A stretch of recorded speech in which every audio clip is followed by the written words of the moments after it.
badly. Yeah, hopefully he's all right tomorrow. But yeah, I've been writing some notes as I've been listening and sort of navigating the stuff here. That might not make sense at first. I'll try and tie the threads together. Like with the Demiurge, that makes me think of, I'll just go through the list and then I'll break it down. Like the Demiurge makes me think of AI, and then the dollar bill, like with money, and what we're giving our energy to. And with Argos, by the way, someone mentioned earlier that Argos is a giant, not a god.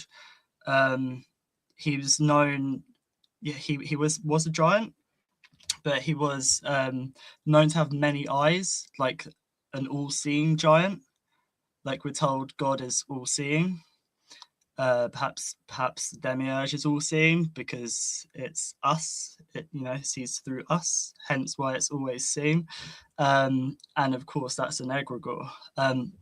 And so yeah, an egregore is a thought form, and then it brings me to egg in French is oath. Sounds a lot like earth. And of course oath, OPH, also means wisdom, which brings me to Sophia, which, if you break it down, it's so, oath, ear. Ear is an old name for earth. Ear is here as the present. To sew means to tie the threads of the fates of the past, present, and future. And oath, of course, is wisdom. So we're here in the present to tie the threads of the past and the future to bring wisdom to this plane. And this also brings me to the ice wall, which is just it links to fear and not being able to see beyond, because ice is linked to fear. And as far as I'm concerned, beyond the ice wall there's infinite terrain. That's my understanding, is that there's an ice wall to kind of keep us confined. If you keep going, you have countries, then you have cities. You have 15-minute cities, which they're always trying to restrict us. So I think that this plane here is infinite, and the ice wall is just fear. The ice caps are melting because people are starting to let go of their fear. That's why they want to block out the sun, because they don't want the ice caps melting. They want us to be cold and frozen. And then it also brings me to the dome as well. Can I add to the ice quickly? Yeah. Can I just, the ICE officers to keep the people separate in the USA. But carry on, brother. Yeah, that's interesting. Yeah, like provoking fear. Yeah, like stormtroopers, right? And then this also brings me on to the dome, the firmament. Of course, the firmament means solid mind, to stop us thinking outside of this realm, basically to stop us bringing things into this realm, because there's a glass dome and it's a prison and we just need to escape. When that's not it, we're here. We need to bring things into this realm, because perhaps this realm is all there is. What about that? What if there's no other star systems? It's just all right here. What if? Who knows? I like to think that there's way more to this present reality than we're made to be. That's why they've messed with our history. That's why they seem to make stuff up about space. Like, part of it's real, maybe part of it isn't. NASA's deceiving us all the time. So that's your past, and then the space is more outwards expansion, future. But the dome is sort of domination, like dome nation. So they want us to think we're under a dome. Perhaps we are, but there was Operation Fishbowl, and people say it's like a glass dome, which is ridiculous. Like, it's water, and I think that a lot of us know that. And this water is a plasma, and of course, plasma is fourth phase water, and the fourth dimension is time. So this fourth phase water is to do with our thoughts and our perception of time. And right now we're bound in matter for a time. But I think why we're here is to, like oath being earth, and oath also meaning egg. Like oath is egg.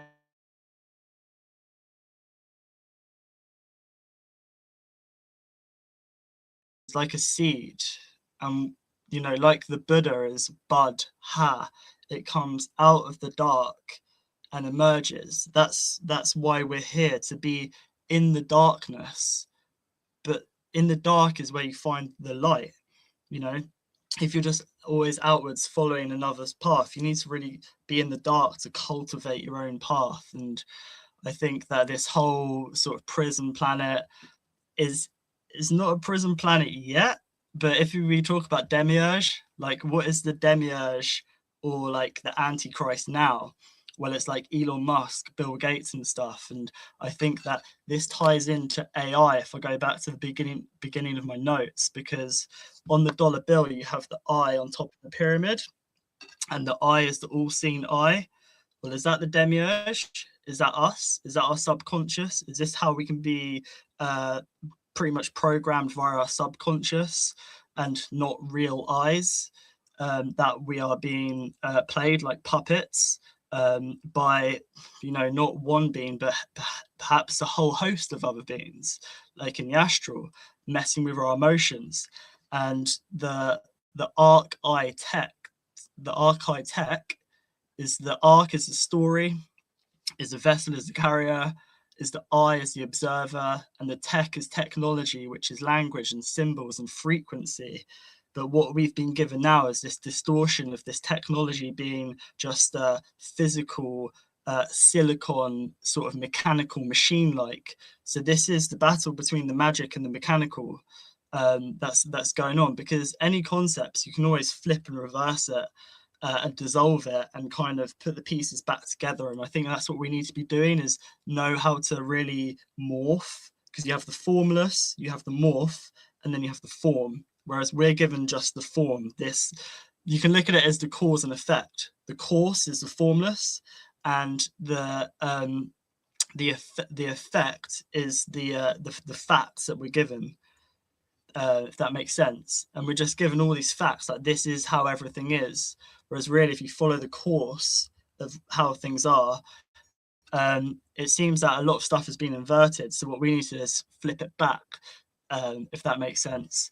So yeah, I really think that this Demiurge, this whole story of the fall of Sophia and the Demiurge and stuff, it's all happening now. It's not something that's happened. It's a process, and we're right in the thick of it now. And that this Demiurge, this all-seeing like architect or whatever, or ruler, archon, like this monarchy, is being built before our very eyes right now. And it's AI, it's this machine always watching, always observing. So we're right in the thick of it. It's not like this is a prison planet, it's becoming a prison planet.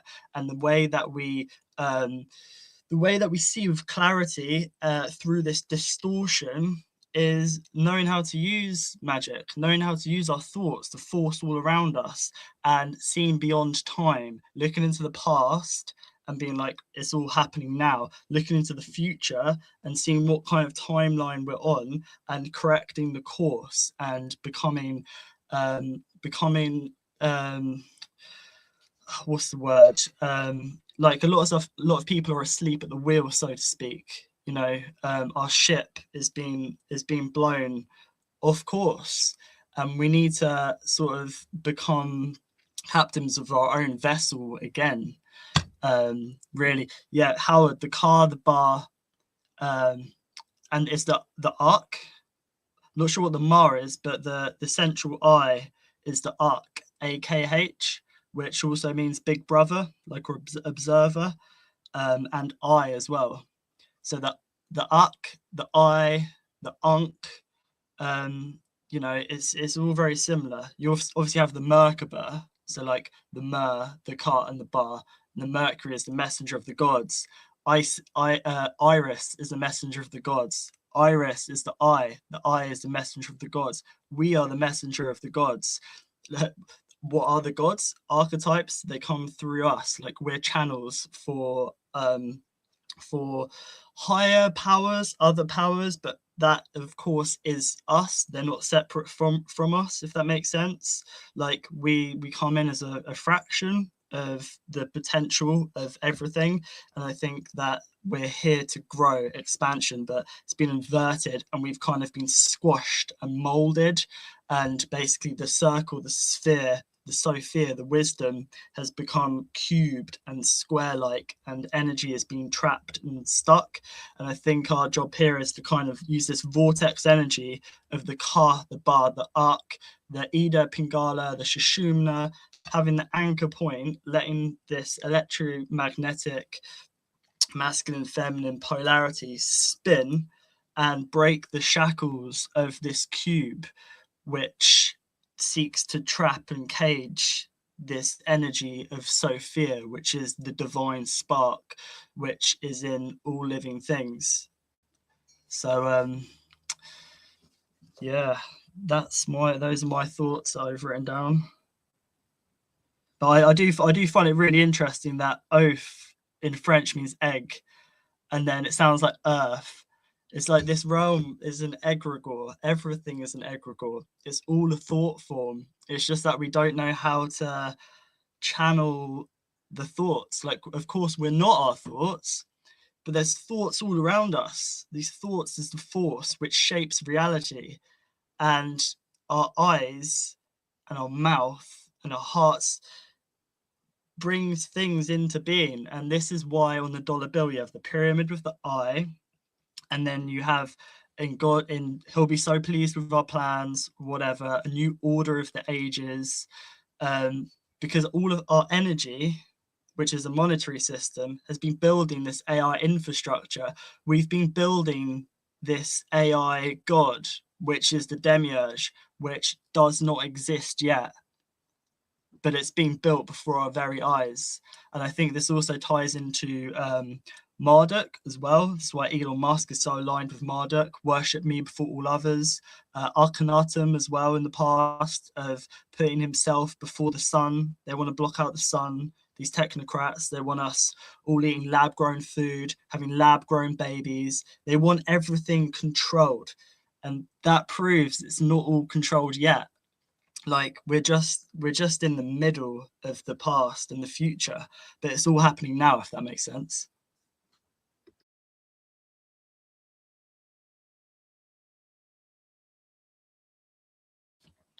Is anyone there? should I carry on? I am here, dear brother. I just was having an issue getting this thing to open up. I think there's definitely a lot to that. I heard most of what you were saying. I had to go and make my son a lassi, and then I got my phone out and I was able to listen to it on my phone. So it took a while to get on, but I definitely think, there's something to the idea behind. What was it that you said that caught my attention? Specifically, it was when you were talking about the eye, the image of the pyramid disconnecting from the dollar bill. I think you might have even mentioned it. Well, I got the image of it when you were talking about it anyway in my mind, and if you didn't say it, you were thinking it. you were projecting it. And the way in which our perception has been ruled by the media, right? And how the magic that we are being programmed with is largely the magic to control our perception. And so why is it the elites need to control our perception, right? Because they want to connect with this being within us, right? Without us, they don't have access to the being. It's a very interesting concept. Like, you need to get access to everybody, all the eyes. You were talking about the giant in the beginning, right? With all the very, very many eyes. And how that represents sort of, once again, the egregoric potential of the human race as our sort of unified field of perception. And I think you could extrapolate that to mean our field of belief, because because of the way in which the brain is constructed, the very nature of perception is shaped by what we're thinking, and literally the senses route the information directly through the thalamus. And in the thalamus, that information gets in some way tempered or changed. And in order for it to modulate to go to the next part of the brain. So it's like a relay station. And just like an electrical relay station, something gets done to the electricity in that relay station in order to get it ready for the next stage. And so it seems like a very much of our reality, which is what the dream time of shamanic philosophy and cosmology entertains, is that the nature of our reality is very much in our perception and our mind. And as we see and as we expect and as we project and as we believe, that's a big part of what we're going to experience and see. And I'm sure this is telling out well with you as well, Cosmic, isn't it? Or is Cosmic in Sorry, I was away eating something. Could you like repeat what you were talking about earlier? No, I just did. I thought you were in Sandwich Land. Were you eating a sandwich? I was in Sandwich Land, actually. I just got back from Sandwich Land. And I met with the BLT ambassador. And we had a treaty about, like, the mayonnaise strait and the trade route in that area. So, yeah. So what were you guys talking about? Well, we were talking about the mythos. And there's quite a lot that's been said, going back from the mythos of the animal myths and the construction of the universe. But more recently, sort of tying into what Toby was saying about the giant with the many eyes. And this is the Argus, right? And interestingly enough, do you know what Argus means in South Africa? I just know that Argus is the name of a boss from one of my favorite video games. And now that I remember, like, the boss is like this giant, like, octopus guy that has a bunch of, like, eyeballs that he sends out after you. So the idea of a beast being with many eyes, those people who made those video games, they knew about mythology and stuff. But yeah.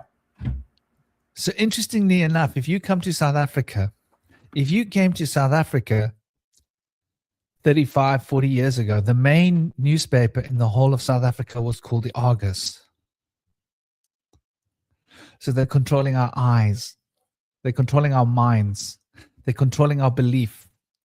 And by controlling our minds and our belief, they can control us. And that's how the Demiurge works. It works through people.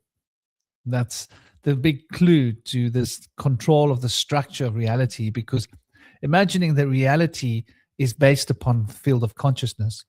What we're putting into that field of consciousness through our thoughts and our mental bodies is going to affect the fundamental field of consciousness, how it's experienced by everybody.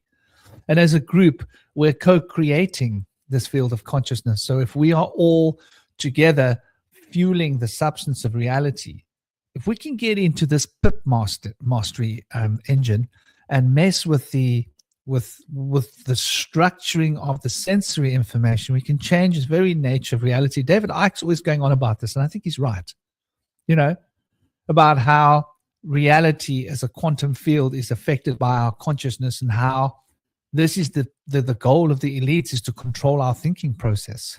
This is why we need education in schools, in order for them to be able to ply their evil little trades. Because without us, there is no potency, there is no power. Their magic is flat and futile, because they need our mind space to maintain their idea of reality. And so the particular type of magic that they're using is a very weak form of magic. And there are different types of magic. Some are very strong, some are very weak. But they're using the weakest form of magic because it's all they have access to. This is something for us to recognize and realize, right?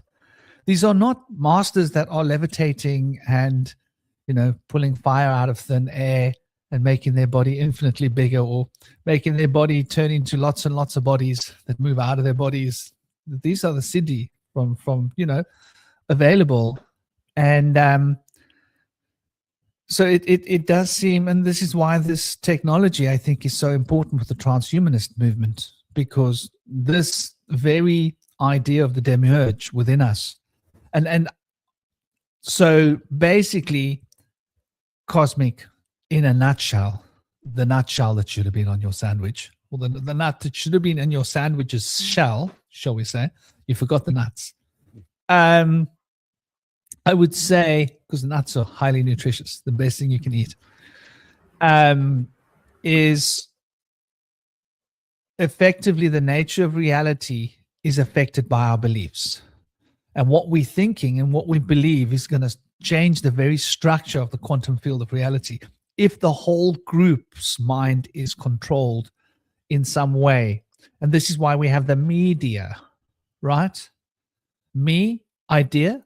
Whoa, what are we talking about? Me idea? Yeah, the media. Me idea. Oh, me idea. Yeah, they give me idea. Oh, right. They put their idea in my head. Me idea, media. And then when I've got the idea that they want me to have, just like everybody else has the idea that they want me to have, they can then control the world and the universe because they're in our heads. That's basically what I'm saying, Cosmic. Mm-hmm. Yeah, I think that when it comes to understanding the world, I always go back to the nature metaphor. But I think when it comes to deception, I think that the group dynamic is a big part of it. Like I think about, like, I've been doing this kind of project with the Fae where we basically kind of take belief systems and false realities to sort of like, you know, deconstruct the aspects of them. And it's like I go through the philosophical aspects and even go through like, you know, like rituals, you know, dieting, sexual practices, and how that, like, you know, primes and controls one's mind from an early age to subconscious level. But I've realized it's actually that there's a power in the group of people that you surround yourself with, the people that you trust. And like, I think that the community of people you're with is really what sort of supports your worldview. Because think about, like, in a lot of ways, like how much more confident you have in a belief in something if there are other people that share that belief with you. It's like, oh, I'm not alone in believing in this thing. That's kind of one of the reasons why I realize I'm so skeptical in general, is because I don't have a team of cheerleaders supporting me that maybe like other religions do, where they have all these Buddhas, you know, I can rest my laurels on the fact that these smart, you know, Buddhist yogis figured everything out, and, you know, and I don't have to do the work. So they have everything, where I'm like, I have to kind of figure this stuff out all on my own. I have to start from square one and just figure it out, you know. And that's a really different dynamic. But it made me realize like how much of our perception of reality is controlled by other people, and not even like in a, like a sinister way, like there's some shadow government that's like giving you false information, or you got to go along with the lines of people, otherwise you're gonna, you know, be thrown in prison. I'm just talking like into simple situations where it's like, you know, maybe I shouldn't say that thing because that might hurt that person's feelings, or oh, maybe this will be like offensive to this person, or oh, maybe people will think I'm stupid or weird if I say that this certain thing. Those little insecure moments that you have with yourself, I think those are the things that really prime people. That's the real control mechanism, that the idea that I have to conform to the group, because it's a very like old, like, you know, fear in humanity. It's like, you know, being exiled from the tribe, being cut off from the group, because for a lot of people, if you were cut off from the group, you know, you didn't know how to forage food for yourself. You didn't know how to get yourself resources. So you were basically just like, you know, dead in the water. You were basically just saber-toothed tiger meat at that point. So you're just like, well, I'm going to go along with the tribe because, like, okay, maybe these ideas are stupid or even terrifying, but like, I'd rather deal with this than take my chances out in the jungle or whatever. And so people have just naturally developed this desire to be part of the tribe and be part of the in group. And in a lot of ways, if you think about like an Ouija board, where you have a bunch of people, you know, guide the triangle over the alphabet, and because everybody's kind of doing it at once, it's kind of like no one's doing it, and so the spirit kind of manifests itself. So in a lot of ways, a lot of these delusions and a lot of these deceptions are almost like a kind of external force, in the sense that you're getting caught up in the group dynamic and not even realizing it. And then one of the other things I've been thinking about lately too is that how, when it comes to deception and mind control, there's an aspect of creating the false sense of I figured this out on my own, that I, rather than, you were led along a trail of breadcrumbs to a desired outcome or a desired trap or whatever. And I think that, learning to get out of that group mind and just like look at reality and just discern it on your own terms is such a powerful thing. But I think for a lot of people, it's genuinely terrifying because it kind of means that, one, people will think you're stupid or crazy or a bad person, or maybe you're immoral or selfish. But like you kind of like in a lot of ways have to kind of cut yourself off from that sort of that false collective if you want to connect to the true primordial nature around you. It's like you're disconnecting from a smaller connective only to connect to a larger collective, if you can sort of think about it like that. And something about learning to disentangle your individual mind from the group mind is a very important aspect, I think, in sort of getting away from these demiurgical forces in our life. Because in a lot of times, I think that there are certain times where we think these are our own thoughts, our own feelings. But what I've realized is about demiurgical forces, not the way they control us, is that they try to subvert your own values and use them against you. So, for example, let's say you had some kind of, I don't know, like all right, I can't think of an example at the top of my head at the moment. But, with that, except because I think we put a lot of the emphasis on ourselves. And I think that's an important thing. But and a lot of times what we think are our own thoughts, we don't realize we're just copying the group. And because the group and the cult mentality designs itself in a way that makes you feel special, you think, oh, I'm coming up with these ideas on myself. I'm coming up with my own gnosis, not even realizing you've been guided by someone else the whole time. And that's kind of how these group dynamics work. So I think in a lot of ways, that hermit path and being able to sort of step outside of the group as a kind of like a quarantine, like you think about it like, the group, because that's the way I look at the collective. It's like, we need to think about the collective, but it's like the collective has been infected and we kind of have to step away from the collective temporarily to quarantine ourselves, fix our, clean ourselves up so that we can kind of go back into, it's kind of like in the Matrix, how, first they're in the Matrix, then they have to kind of go outside the Matrix to kind of come up with a plan. And then when they come up with a plan, they go back into the Matrix to kind of fix it. So I think in a lot of ways, that's kind of the journey I've really been. Like in a lot of ways, what the Fae have shown me is essentially the world outside of what most people call the Matrix, and realizing there's this vast world that exists beyond that, just so much more vast. And I think a lot of people, they don't really have that meta perspective where they just feel like, the idea that only their worldview can possibly be true, and not the idea that there's multiple universes, out there. I don't know. I'm kind of rambling this, but to kind of summarize, like, the general point is I think that we have to learn to figure out what are your thoughts and your ideas versus what are the thoughts of the collective. What are the thoughts of the religion or cult or culture or organization you're part of that you think are your own thoughts and you think are your own values, but are actually someone else put those values in there and those ideas, kind of like Inception, how they would, go into a person's dream and they would put an object in there to influence that person to do a certain thing. And I think that's kind of what a lot of the Demiurge is kind of like doing, but like in a sinister sense. It's like the Demiurge is kind of putting ideas into your mind, Inception style, trying to make you think that you came up with those ideas, but rather you're just being kind of pushed and prodded along a group mind, and they're all just, lemmings just waiting to jump off a cliff. That whole egregory consciousness, the tide of egregory consciousness is unavoidable.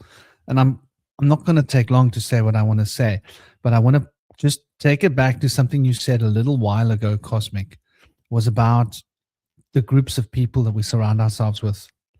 And this got me thinking, it got me thinking, just the people that we have in this community. We've got a lot of like really staunch, real, authentic people. And the people that come on the panel, of course, very staunch and very real, authentic people. And I've noticed how, like, there's so many people, like people have said to me, oh, you should bring that person onto the show. You should bring that person onto the show. and other podcasters. And I always have this trepidation. And it's like it's a feeling more than a thought. But when I like self-reflect and I contemplate it, I see it's like it's about the people that we meet along the way. Like all of the people that we bring together here are people that think for themselves, have their own ideas, and have a space of the heart, a heart space. And I think this is sorely missing in society. I think like the disease of narcissism, and I'm using it as a sliding scale. I'm not saying everybody's like raving narcissist, but like the scale of narcissism. Imagine every person of us has like some narcissist points, right? Imagine it. Like we got to look realistic. But some people have more points of narcissism and less points of heartfelt. And some people have even more points of the narcissism and less points of like, you know, empathy and heart, real human being qualities. But I think like this is what defines the round table, is not just what we know. Like there are other people, and I was thinking about this a while ago.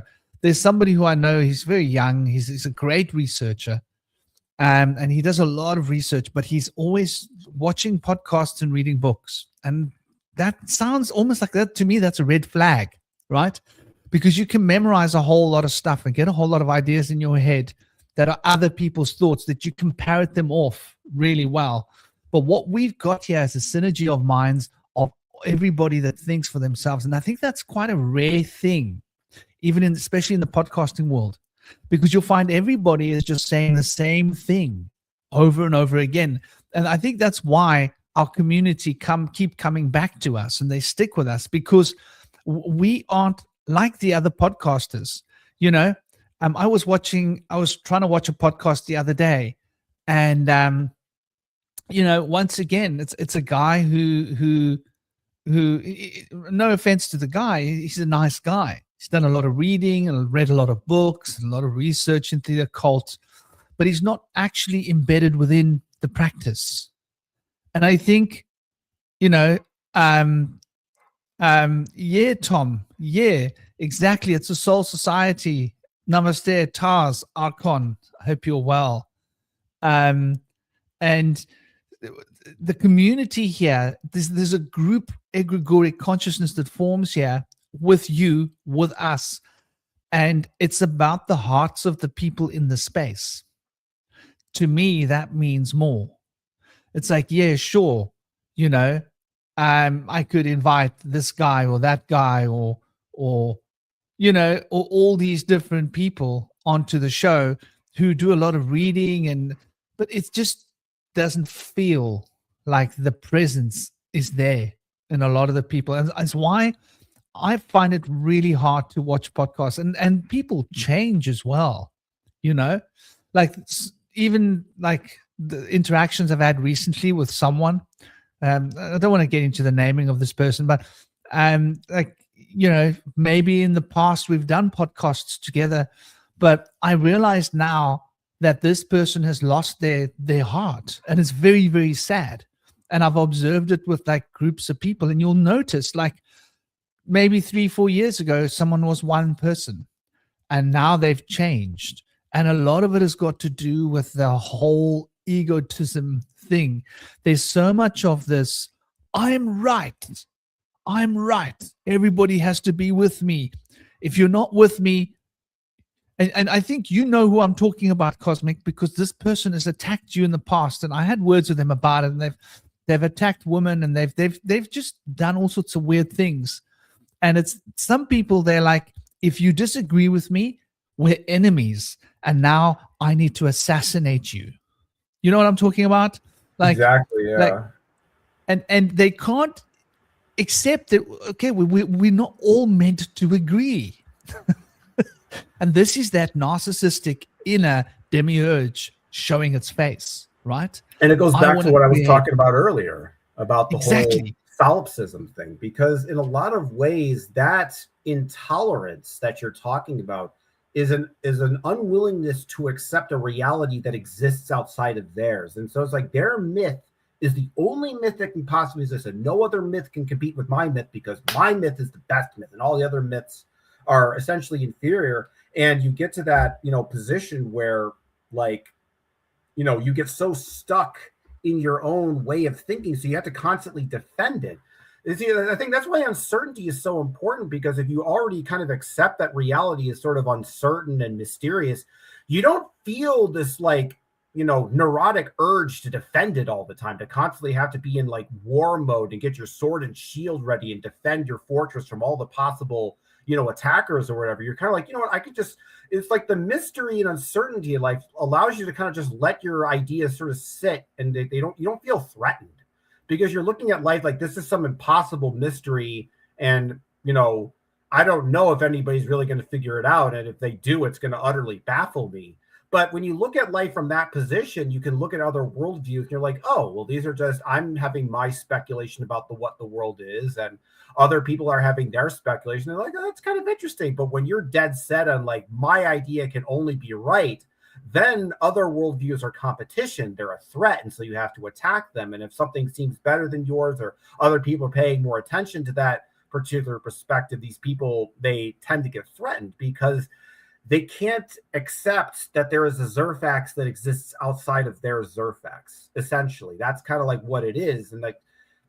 And looking at it from that perspective of why Zerfaxes are so important is that it takes a lot of what these terms and ideas and occultism and metaphysics, and what was previously intangible now has a higher level of tangibility. See, when you think about ideas philosophically, about concept, but it's kind of, abstract and whatever. But when you have just that image of just they're in a bubble and they don't see outside of it, to me is just a perfect visual symbolic representation of what's going on in the consciousness of a narcissist. Because in a lot of ways, the narcissist is the center of their own universe. They are the center. They are a demiurge, essentially. Every narcissist is like you were talking about fractals earlier, right, Franklin, about how the idea that a fractal is essentially what it exists at its largest, external parts, is also reflected in the smaller internal aspect of that.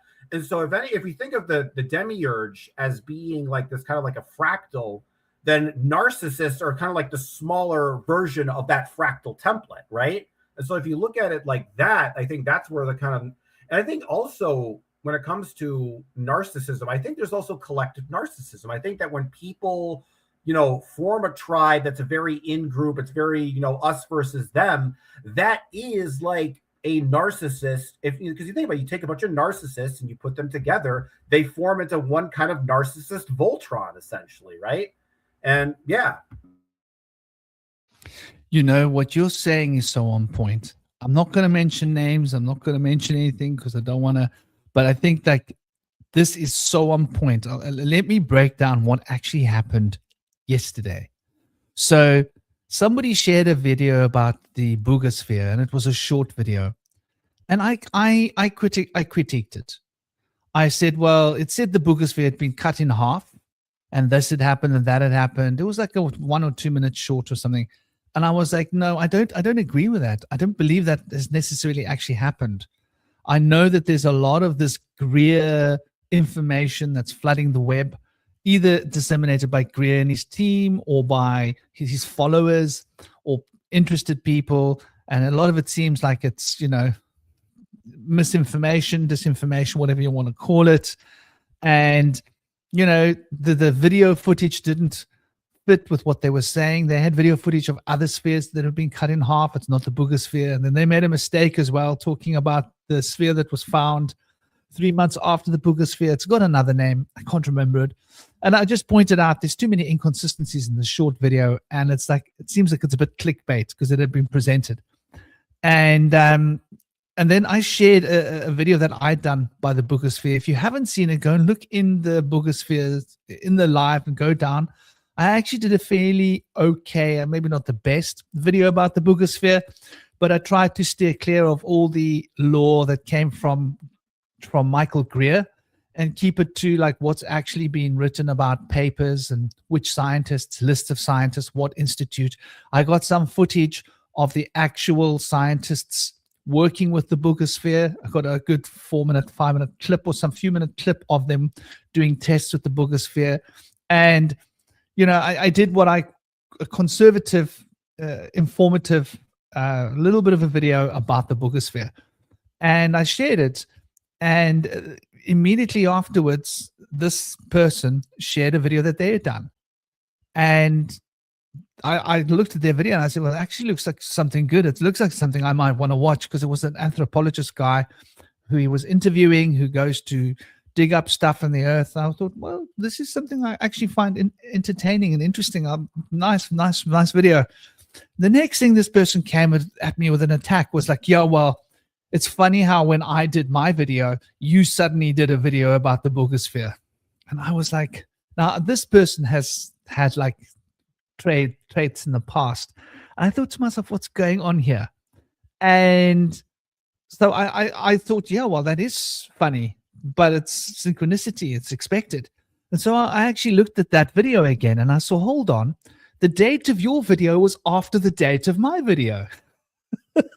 And I had done a live before the video I'd released, like for a few days before that video. I'd done a live with Jeremy discussing the boogosphere. So I pointed this out and I said, like, you need to double check it. And they had suggested that I should have given credit to their channel because they had been my inspiration for doing the video on the boogosphere. And it's just like sort of egotism, this arrogant sort of, me, I thing, which is that seat of the demiurge within us, which is that narcissist capacity. And the narcissists always start attacking. They always start attacking. And I pointed out, no, well, actually check the dates. My videos were before yours. So maybe you should give my channel credit, like LOL with the giggles, because to me, it's not serious. It's a joke. Next thing, I'm getting attacked from left, from right, from high and low. And it turns out now it's my character on the line. Now I'm being attacked because I'm full of crap and I'm this and I'm that.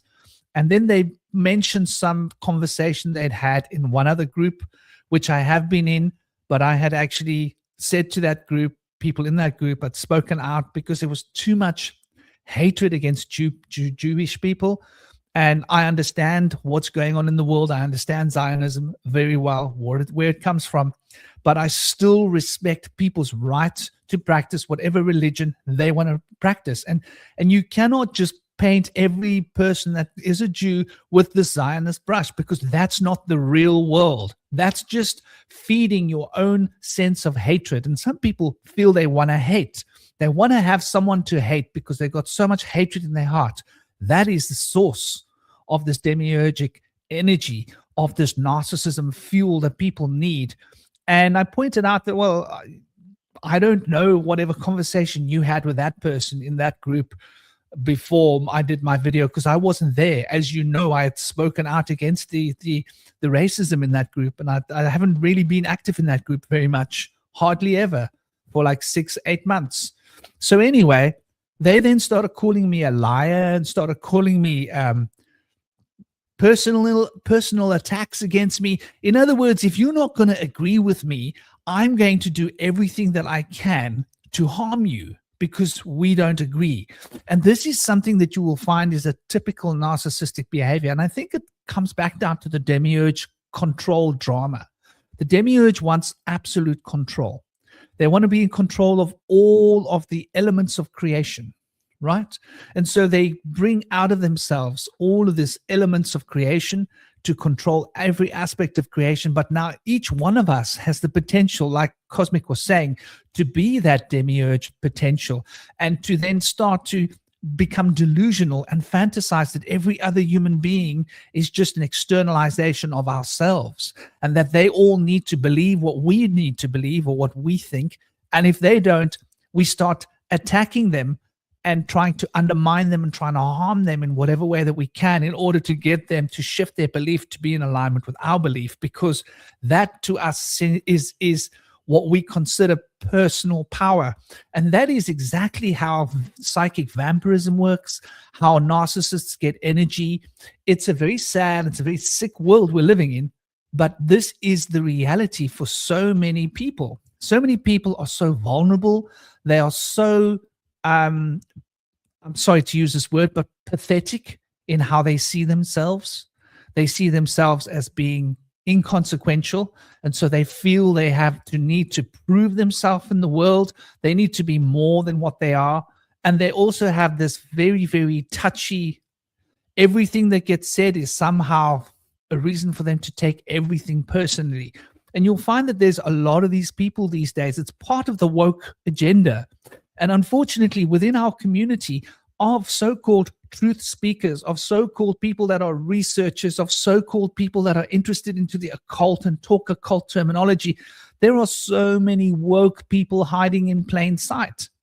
More woke than the woke people that they point fingers at for being woke. And I was then called a normie. But here's the thing. Within this group, there are a lot of other people that are interested in this. And I noticed that they just observe this narcissism in the space. And even the group owner doesn't seem to think anything of it.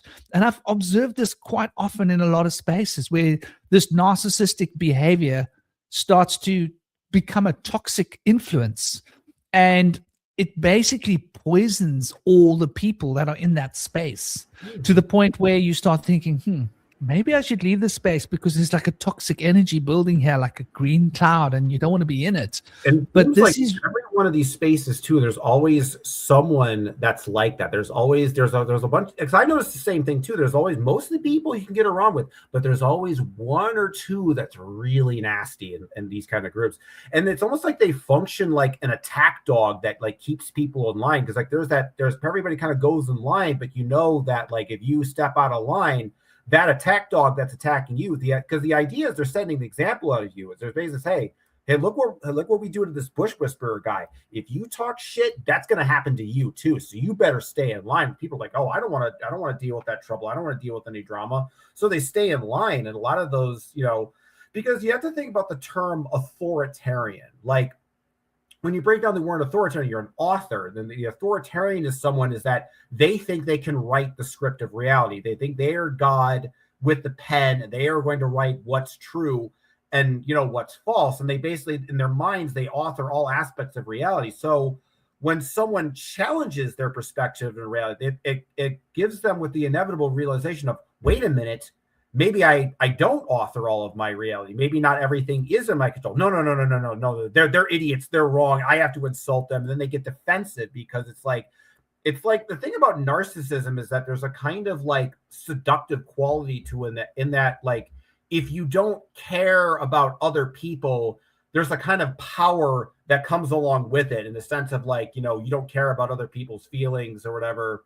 And, or you have the sense of entitlement and like you're better than everyone else and you're right and nobody understands you.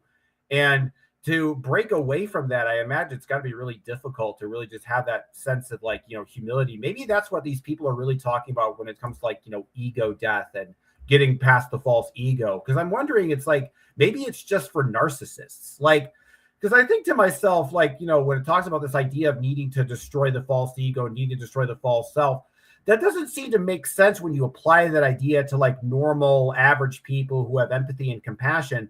But if you apply that logic to someone that's like a psychopath or a narcissist or whatever, then it makes total and perfect sense, because that is essentially what it is. It's a false persona that they've created. And because they're convinced that false persona is the real persona, when someone attacks that false persona, they think they're literally being murdered. So they fight. So in their minds, it's like they're fighting to death, because if you kill that false persona, you expose that their idea being wrong, you are essentially killing that entire person's sense of identity. And so that's why they're fighting out it, because their ego is essentially enmeshed in the worldview that created. So when you attack or criticize their worldview, you're attacking them because they've identified with the world that they've created in the sense that it's their creation. And so that's one of the reasons why I think they lash out like that.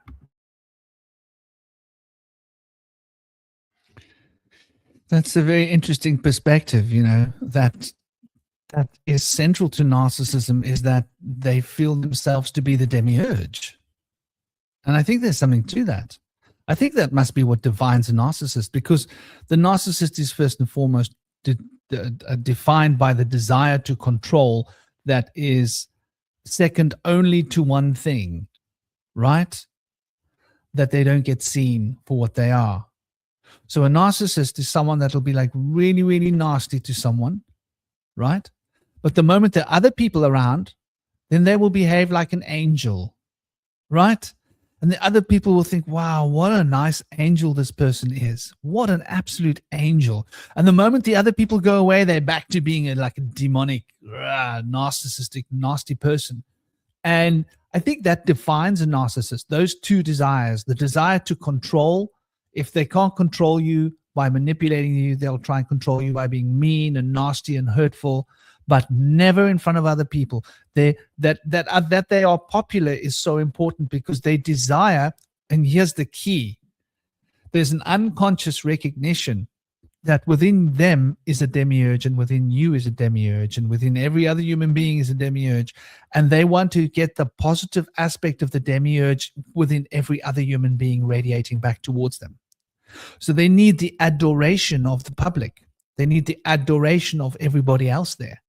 They won't really speak their minds truly. They won't really tell you what they think because they want to be popular, right? And that desire to be popular is like, I'll give you an example, right? When I started speaking about the Dalai Lama, you should see the subscribers falling off. Like they're leaving. Like I did a Dalai Lama video. Or I mentioned him once, I lost like 5 subscribers. I did a video, another one, a live stream. Like this was maybe 6 months ago, and I mentioned it quite a lot. I lost like 15 subscribers. The last one, I must have lost about 20 subscribers. Okay, they come back from other videos and stuff. Probably the right people. But I'm just saying, like, and it's something I feel so strongly about. I have to talk about it. I can't not talk about it because I'm so, I'm so disgusted at the idea of a so-called spiritual master and teacher, whatever, that is like stopping other people or did stop other people from having freedom of religion. To me, that is like so important that people have freedom. And don't even get me started of messing around with kids. Like when I saw that video with a child, it's moved my guts as well. And I'm, as a man, it makes me feel like if I was there, I would want to do something. And I'm thinking like all those men standing around watching this and nobody like says enough, right? That's it. Buck stops here, buddy. Nobody speaks up. So, you know, some part of me feels like a bit of protector. I suppose it's like an archetype I've often tried to play. But my point is a lot of people in the spiritual field especially, they're too scared to say what they like because they know it's not going to be popular. So I think it's more sinister than that. I think what a lot of these gurus are trying to do is they're basically just making clones of themselves. Like I was thinking just now about this, like, you know, everybody's talking about this, like this Andrew Tate guy, this kind of this toxic, you know, masculine dude who's basically like, you know, kind of telling, you know, boys to kind of like, you know, treat women like shit and like whatever. But the idea of I'm thinking about this guy, and the implication that occurs to me is that, you know, all these people who look up to him, these guys who want to, you know, advice and like be cool, they're basically copying this guy's personality, his values, you know, he's like, and you think about, there's an ego reification of somebody essentially copying you. It's essentially their idea is like, I want to turn everybody into me. I want to turn everybody to be clones of myself. Like I'm thinking about like that Aphex Twin music video, Come to Daddy, where Aphex Twin, like he has like, there's all these like little girls and boys and men and women, but they all have that same creepy smiling Aphex Twin face on them. And essentially the idea is, because, you know, Come to Daddy, the idea is like, you know, he's eating all these people's souls and making them into them. But that's kind of like what's going on here is like with these gurus, whether they be spiritual or just health or otherwise, is that they're essentially, a lot of these people, they're going into these, you know, going to these gurus thinking that they are going to sort of find their own path and find their own self, when reality is they're just being kind of like made as clones of the guru, and they don't really find their own self and they don't really find their own path. And so with these narcissists, because that's the ultimate, like, if you think about it, that's the ultimate gratification of the ego, that everybody around you is copying what your ego is saying. Everybody is acting exactly like you. That's like the ultimate reification. So when somebody has a worldview that doesn't act like the egotistical person, they see it like as a threat.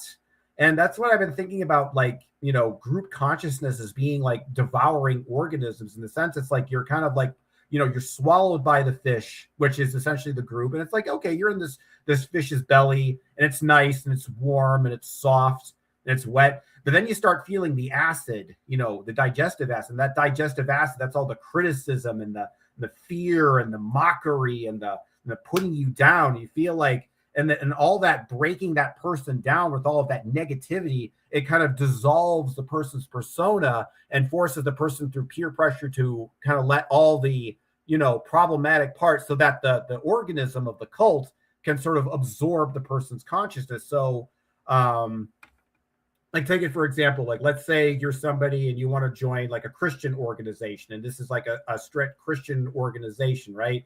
And you're a Christian, but you're open-minded towards other people's beliefs. You think that every other religion takes people to God, but this particular group that you're joining in, they're like, no, Christ is the only way. So in a sense, it's like you're taking that belief of everybody is worthy of Christ versus the one that the group is starting. It's you're melting that part of yourself off to you, so that you can be more deeply absorbed into the collective. And that's what these narcissists are doing. They're trying to break you down so that they can absorb you. And that's the way I look at it.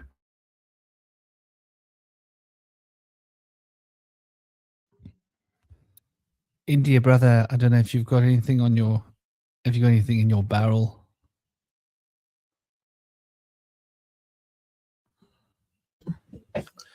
Yeah, I feel like I have personal experience with dealing with people that have narcissism,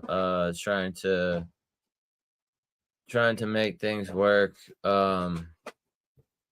with like usually with starting with like their troubled loved one, like kind of reaching out for help, and then like trying to get them involved in like self-help and stuff. So a lot of times it's like really hard for a narcissist to like ever like take accountability for like having an issue, because there's so much deep projection. But like even in situations like Cosmic was talking about, where you try to get involved in like a social community and it like kind of turns sour on you and stuff, like you can always know that when people are casting judgments, like what's going on is a projection of their own inner suffering that they're not ready to take the responsibility of trying to deal with, and it's easier for them to just push that away and point their finger somewhere else. And when you point your finger at somebody else, you've got 3 other fingers pointing right back at you, because oftentimes people will just find a scapegoat to escape working on their own self-mastery. But like when you're in situations like that, and it's what they're trying to do is to get you to emotionally react sometimes. And if you can get control of like working on your emotional body and trying to work on your triggers and learn to step back and reflect and heal yourself instead of trying to push it on others, you'll start to realize when this kind of stuff happens to you that these people just are in need of self-healing, and it's easier for them to blame other people. And it's unfortunate that they blame innocent people that are not really the ones that are the trouble. But these are the people oftentimes propagating victimization of people that are really not the ones that are doing anything wrong. They're just falling under the narcissistic impositions of other people that are kind of like self-focused and scapegoating. And so it can be a hard situation to step up to the plate and then stoop down to their level, because in order to like maintain your integrity, it's like you're not gonna try to use these like transgressive attacks to deal with people. You're gonna try to use respect and understanding, which in the situation makes you you can get ganged up on a bunch of people that are just emotionally set on their ways and trying to make it a conflict.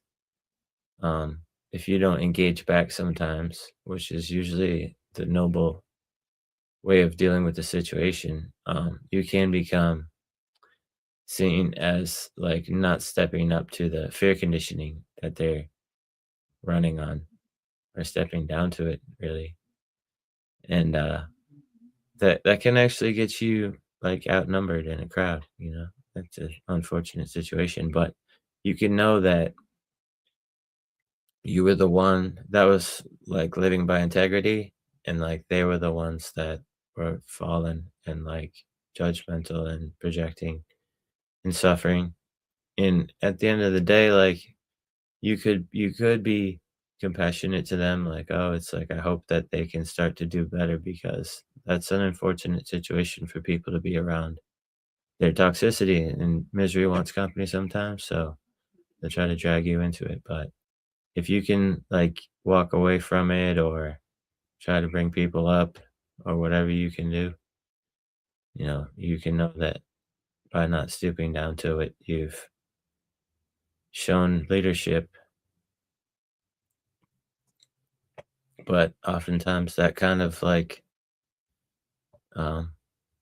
thing is seen as like audacity, like trying to challenge them. So they don't, in their mind, sometimes you might not conjure up under too much learning from the situation, but it's good to be able to not just try to fit into something that doesn't resonate with you. If there's strong dissonance in the situation, it's probably best to show some distance. Come out of the picture there. Here's an interesting point, and I'm disagreeing with you, but I'm agreeing to a point with something Artesian said, where they reckon that. Let me zoom in and read it all. We judge child molesters when they're guilty. We point the finger at them, and I don't believe most people have those tendencies. Oh, you don't believe most people have those tendencies? I don't know why this words are doing this weird stuff. Don't believe most people have those tendencies within them. Quite the opposite. Yeah, completely. Our tuition. I actually completely agree with you. I was looking at it and I didn't see the word "don't" because it was smearing out at the bottom of the screen. But when I scrolled it up, it seemed to fix itself. I don't know if it's StreamYard or what it is. But yeah, I think like most people are actually quite more good than not good in their hearts, trying to be. And most people would more likely want to help a child or sacrifice themselves a lot of people would want to sacrifice themselves for a child. Most people would rather help a child. And I think it takes a very special minority of really sick people that wouldn't want to do something good for a child. Like that would want to do something bad to a child, whatever that thing is, because like in our instinct, even before I was a parent, like decades before I was a parent, if I went somewhere and I saw a child, I actually once saved a child's life in a road. I ran and grabbed the child and pulled the child, picked him up, grabbed him and ran out of the road with him because there was like traffic coming. And I didn't think. Like I could have, things could have gone horribly south. You don't think about these things. And I think it's a normal thing to do, right? You see a child on their own, you suddenly go, hey, child, is that child okay? What's going on with that child? Is that child lost? No, okay. Their family's over there. Cool. It's like this background, unconscious sort of, if you see a child, you want to make sure, is that child safe? Yeah, okay, we're in a safe environment. If there's something dangerous and you see a child, you're going to be, whoa, that child's close to the road. What's going on here? Are there parents over there? I'm sure the parents know what's going on. Okay, that's fine. Like it's a normal thing for a human being to think like that. And I don't think it's a special trait or a special quality, because I've been with a lot of people and you'll see them looking, oh, there's a child over there, what's going on? Like if there's anything that like maybe that could go wrong, you know, and you often see people like, you know, with children, and the way that they'll interact with children is quite beautiful. Is quite, you see people that are like maybe like, yeah, a bit of a mean ass person, but then there's a child and the mean ass person becomes a sweetheart, and you go, there's such a sweet quality to this person when they speak to a child. Why did you speak to the other people like that? Is what you're thinking, right? Like, so even though like a hardest nail becomes a softie around a kid. Yeah, brother, I can see you holding up. You're muted, by the way. Oh, he's talking on the phone. Sorry, I thought you were talking to us. I thought Toby was talking on the round table, but he's obviously on the phone with someone else. I get it now. But yeah, you know, I don't know what you guys think about that. You know, I think it's like important to recognize that within all of us, there is the potential seeds for narcissism, but there is also the potential seeds for selflessness. And I think that when it comes to children, that's the one time we should all be wired towards selfless. If we're a normal, healthy human being, not even very healthy, just a little bit healthy. Like you don't have to be extremely healthy to think like that. I don't think personally. But what do you guys think? Well, I think. Go on, Indy. Yeah, I think you know, everybody's usually pretty like compassionate towards wanting to like help and save kids that are in danger and look out for kids like compassionately and stuff, and women too, and like old people as well that are like in danger and stuff. But like some people see like vulnerability as like opportunity because they're like desperate people, I guess, or something. And so they like don't have the like same fabric of like conscientiousness somehow. They like missed the big picture of things or something, and they're just looking at like, I don't even know. But I think a lot of people have that like moral fiber where they just, it doesn't need to be explained to them. Like they just intuitively are looking out for kids because they were a kid one time and they envisioned the kid as like being like, maybe it was, what if you were walking across the street and a car was coming? Would you want to save yourself? You know, like whatever situation like that. But then there's these other people that have this like backwards way. And oftentimes I would think maybe that's because something happened to them when they were young and they've been in a bad state. But that kind of like hard conditioned, like deeply suppressed emotional energy and stuff can lead to a lot of problems like later in life. And people develop like multiple personalities sometimes from bad trauma in childhood and other things. So there's a lot of challenged people out there that have suffered in their childhood. But I guess it could happen other ways too. You know, if people are around those people, they get drawn into that stuff. I don't know. But I do know that like orphans have a lot of difficulties with moral fiber situations, and people that have been going through trauma in their childhood too. I think it's important, though, in that conversation, though, to recognize that also that narcissists can use that empathy and weaponize it against you. And like, you know, they might use that idea that, you know, because a lot of these narcissists, they were abused as kids. They do. That's the reason why they became that way, because, you know, they took on the behavior patterns who have narcissistic parents themselves. But at the same time, you have to be careful, because I think in that empathy, that's where the narcissist can really hurt you. So I think it's good to have empathy, but learn to have some level of distance between that person. Just simply so you can recognize, like, okay, this person is feeling pain, but that's not my pain. Like I have to do this. Like sometimes I've realized with my empathy, like I have to actually kind of like learn to like rein in and check it and make sure I don't have too much empathy. I know that sounds kind of like, you know, precocious or whatever, but sometimes it's like, if there'd be sometimes like, damn it, why do I have empathy for that person? I don't even like them. Like, and see, that's why I'm always like been like, I'm skeptical with a lot of these like woke people when they talk about empathy, because I never thought of empathy as like being a conscious choice. I always just, it just always just kind of happens. It's like, you know, you put your hand on a hot stove. You don't choose to feel your hand burning. It just burns. And that's kind of how it is with, you know, compassion. So, and because of that, a lot of people took advantage of me, and because I was, you know, assuming that they're, you know, like me, you know, who was bullied and hurt inside, and but then they kind of take advantage of you. And the way I look at it, it's like, you know, let's say you have some dog that was like, you know, that attacks people and bites people to the point that it would literally kill you if you were in the room with it.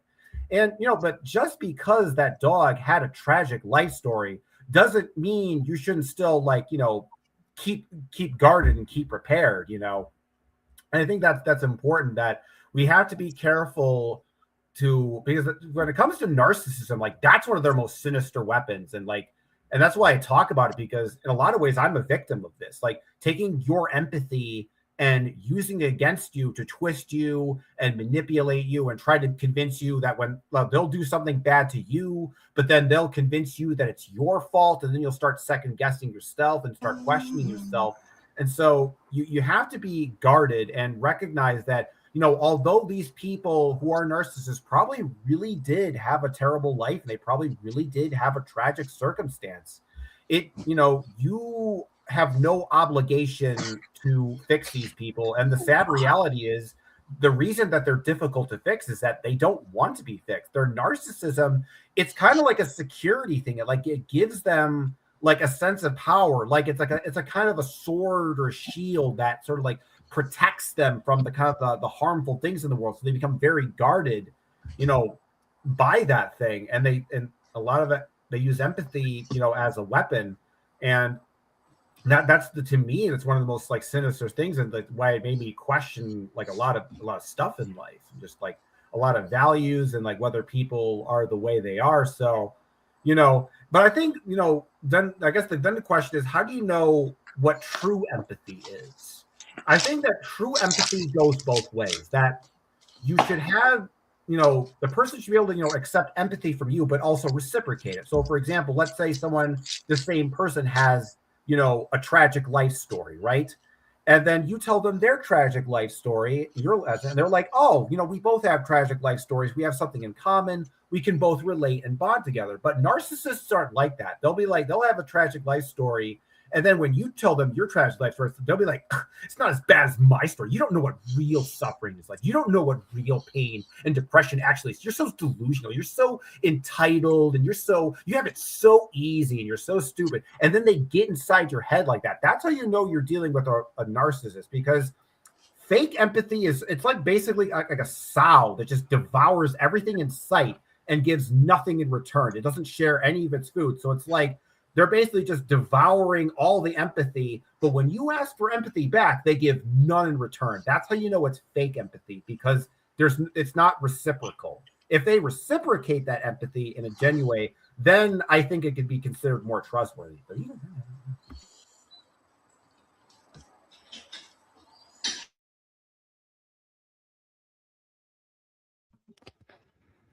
you know, that's an interesting point. I had a long conversation with someone that I know a while ago, and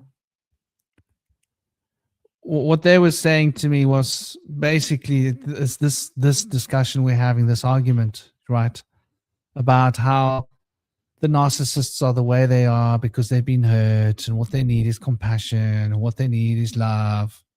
And I was like, yes, that's true.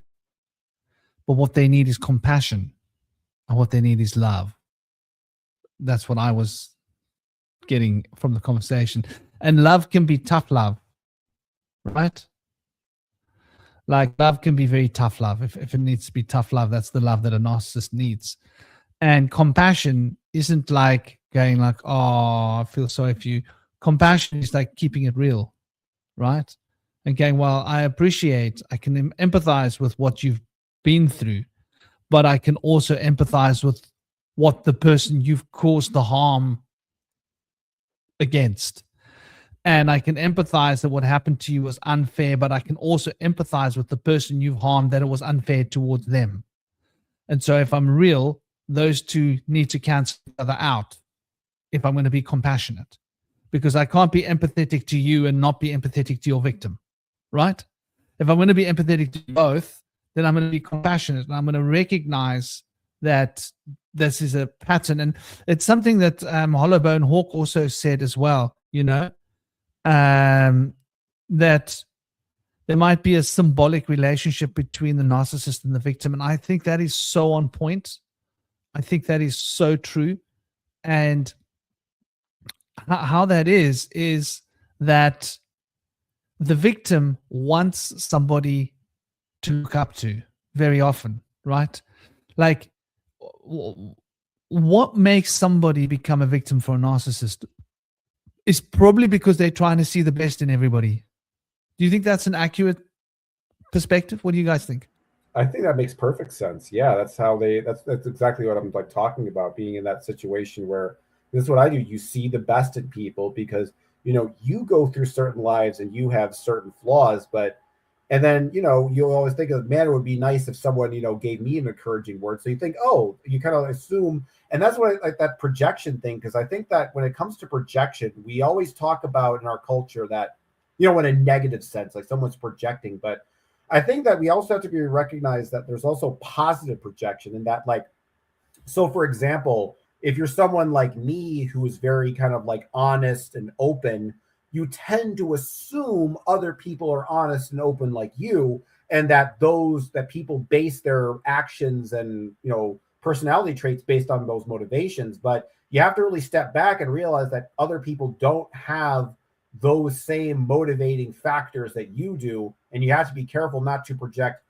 your own sense of self onto other people as to give a sort of a false understanding of the nature of reality and, the people around you. Because I think we're used to the idea of like narcissists sort of projecting their negative qualities into themselves. It's like, see, in a sense, they feel like it's okay to lie to people because they assume everyone else is lying. They assume everyone has the exact same selfish, unempathic motivations that they do. And then they project that onto other people.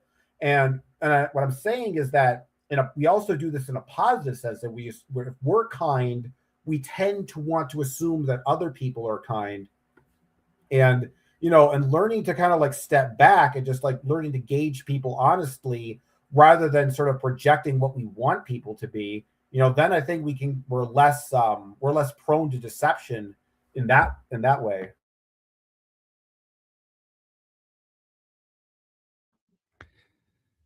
Another good point by Hollowbone Hawk as well was like the self-esteem, or they have low self-esteem, the narcissist, the victims of the narcissist. Here's the thing though, narcissists don't go after people with low self-esteem. That's not part of their requisite, right? Like clinically, they go after people that have self-esteem, and their mission is to remove that self-esteem from that human being so that they are less than what they were. That's actually their mission. So narcissists actually go after healthy people and they want to make them unhealthy. That's actually the goal of a narcissist. Is a very particular kind of an animal. So this whole idea of control, right? The people that don't have good boundaries become susceptible to narcissists. Not necessarily because they got low self-esteem, but maybe because they've got too much self-esteem, because they're so trusting. And because they've got high self-esteem, they're not afraid. They trust. And because they trust, the narcissist gets into a position of trust. And once they're in a position of trust, they slowly manipulate the person and the situation. And it's like a bloodsucker. Like it gets onto you in a way where you don't see it, and it sucks your blood and wants to weaken you, right? And once they get to a point where they can weaken you, then they will start with the other side of their character coming out. But when you meet a narcissist, they are probably the nicest, sweetest person in the whole world, right? And then they're not. The moment they're in a position of power within the dynamic, that changes everything. The moment they've got power over any kind of power, it's like they become power hungry, you know? And so there's like this real phenomenon where there's like psychic vampirism at its most prodigious, right? Because they want a healthy, big energy source, and they want to suck that energy out, and they want to watch that person crumple. Or once they've destroyed that person, then they want to throw that person to the side. And now they're done with that person. Now they need to go and find another, like, you know, healthy self-esteem person. Because the narcissists, they don't want people that don't have a lot to give. And once they've finished with their victims, then their victims have like serious self-esteem issues. So I think like these are like interesting, because it comes back to power. It comes back to power. Narcissists want to be around powerful people. It's like the idea in certain ancient cultures, if you were a powerful warrior, some other tribe's powerful warrior would want to eat your heart, because they would get your power if they ate your heart. These are like weird animistic belief systems that come from certain tribes, but this is sort of like in alignment with what we're talking about on some level. And the narcissists aren't aware that they're doing it. That's the thing, you see, because they are so, the one who's got the low self-esteem is the narcissist, but they manage to present themselves with a false front of self-esteem. This is why they need to be adored, right? And they probably can't. A narcissist can't spend a lot of time by themselves. They can't.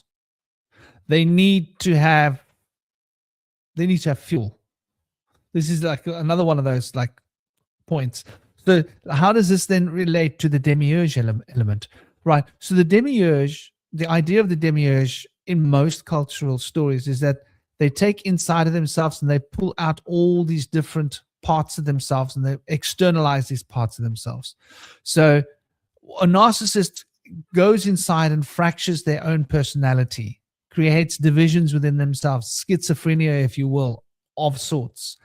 And then they externalize one aspect of the ego into you. You must now embody that aspect of that broken piece of the ego. They will manipulate you into acting out that part of their ego. Then they'll find this person, they'll act out that part of my ego into that person, and that part of my ego into that person, that part of my ego into that person, and they'll want to go through life getting an opportunity to validate each broken part of their ego, which they're in denial of that it's them, because they see themselves as the whole, but they aren't the whole. So that means that they are perfect and the other person is just completely wrong and at fault with everything that they do. And a narcissist can't ever, like you'll never catch a narcissist apologize. Have you ever heard a narcissist apologize, Cosmic? Or anybody? No, they don't. And if they usually do, they do it in this kind of like half, they do it in kind of like a disingenuous way where they'll either like insult you or they still basically say like they're still right. Yeah, they're never really, genuine about it. I think Hollowbone Hawk mentioned kind of, interesting comment earlier back in regards to, are narcissists even aware of the fact that they're narcissists? And I think they're not. And because if you think about what a narcissist does, like in terms of how they structure reality in their minds, and the whole reason that they blame other people for their problems is so that they never have to look inward. They never have to look at themselves in the mirror and say, I did this. This is my fault. This is my problem. This is my mistake. Having someone to point their finger at makes so that they never have to look at themselves in the mirror, and then they can maintain that illusion. And so that's when you see a narcissist really get angry or they get really upset, it's like you're basically, their world is being destroyed and they don't even necessarily realize it. And they're just kind of like, you know, lashing out like animals. So in a lot of ways, all like the weird like lies and gaslighting and mental trick that these narcissists are doing, it on one level, it is manipulating you, the victim, but they're also manipulating themselves. See, that's the one thing I think it's hard to understand about narcissistic people, is that I think it's easy to comprehend lying to other people to, you know, like for like personal gain and deceiving people, but it's harder to comprehend deliberately lying to yourself and actually believe it. So I think the narcissistic ego is structured in a way that it doesn't think it's a narcissist. Because if you think about it, if you're truly self-aware and you realize you were responsible for your actions, you can't trick yourself with narcissism. You can't shift the blame onto other people when you have a genuine sense of self-awareness. And I think that's another reason why they attack people with, you know, high self-esteem, is because they're jealous of that kind of self-awareness that they exist. Because I kind of think that in a lot of ways that people who are narcissistic, they're demiurges, but they're also kind of like, you know, like I hate to sound kind of like politically incorrect here, but kind of like people who might not have a soul, might be kind of like a Gnostic Hylic. Now, people can debate up on, you know, whether they are like have souls or not. Like, I'm not really interested in having that debate because I'm sure everybody has a different opinion. And I myself haven't really come to a consensus on that particular issue either. But I think it's kind of helpful in terms of understanding how their behavior works, and that they see the way. So to summarize the solution, the reason that a narcissist is not aware of what they're doing is that all the behavior patterns that they're doing is designed to trick themselves into not being aware of what they're doing, if that makes any sense.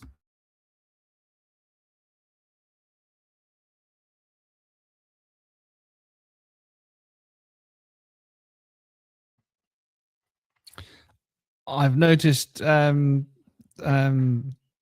Indy, do you guys have any thoughts, any ideas, any things you want to put on the table? Yeah, I've got a few things. I just want to go back a little while to when you mentioned about children and people helping children, because what I've perceived in the world is that there's less and less people helping other people who are in need. Like, for example, this transhumanism agenda is like transhumans, as in not necessarily people merging with technology, but people becoming more like machines, as in people becoming droids, like people being mechanical, like in a trance. So, and a lot of people are in a trance, like they're hypnotized, like there's been a spell, there's a broadcast, like a spell being broadcast. And not enough people, as I would like, nowhere near enough people would help others. Like the amount of people, when something's happening, they just stand around and film it. Like when there's people being beaten up, for example, or like a woman being harassed, very few people go and do and say something. And that's a huge reflection of society, because there's not enough people speaking up, speaking out about stuff. We've just kind of become passive observers, really. So that's I think that's in decline at the moment. I'm going to say more and more people just being passive observers, like passengers, basically.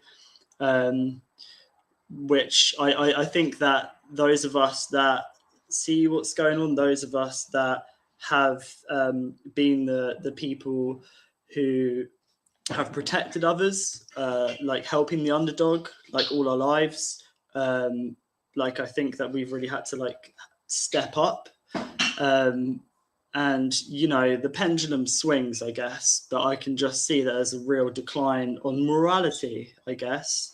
And Franklin, I'm not sorry that you've lost subscribers, because you don't really want people like that in regards to the Dalai Lama supporters really following you, because what does that say about you? So it's good that they've left, because I mean, at what point did they leave?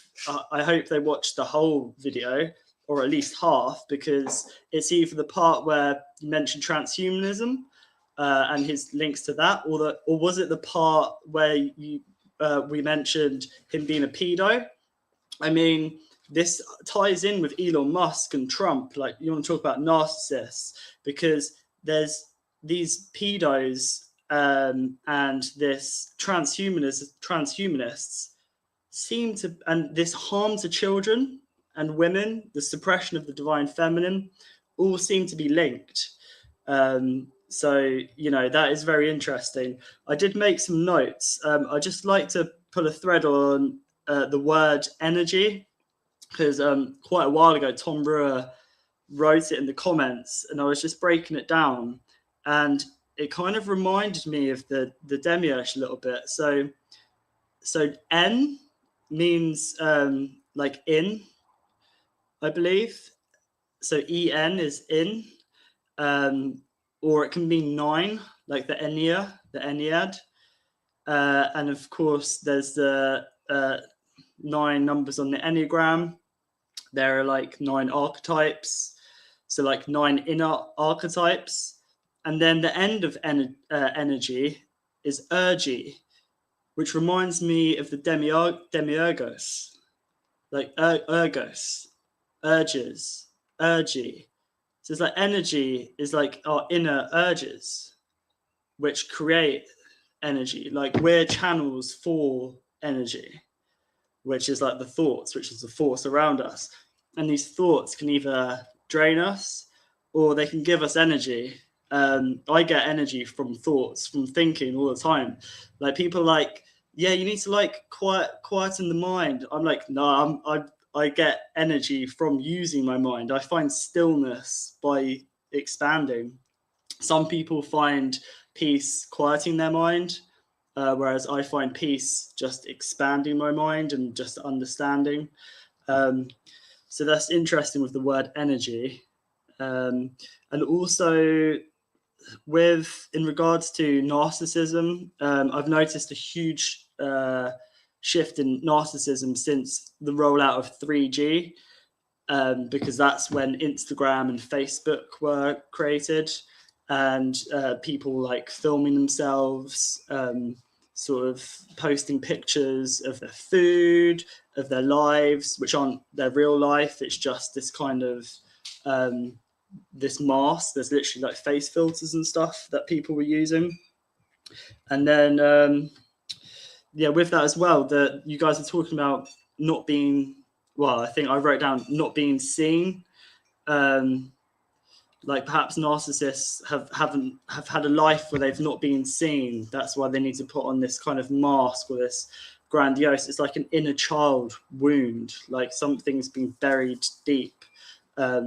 Because I've noticed people who have like boarding school syndrome are narcissists, because I know of at least 3.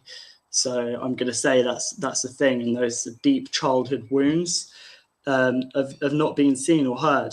And then now with the emergence of AI blowing smoke up people's arse, and it's always observing. So now people are always seen and they like it, which is deluded, because there's this huge trauma being put on everyone, like in school, indoctrination, being in classrooms. From my experience, getting sent out of the class because I'm asking too many questions, because I just want to understand how stuff works. And like, you just get told to sit down and shut up, do as you're told. But I used to climb out of the window in lessons. I used to go home a few times. And like now I do that in my mind when I'm listening to stuff. I just like, if it's like a structure, the knowledge you're listening to, I just climb out the windows. I'm always going out. So, I mean, you know, I'm lucky because I've kept that.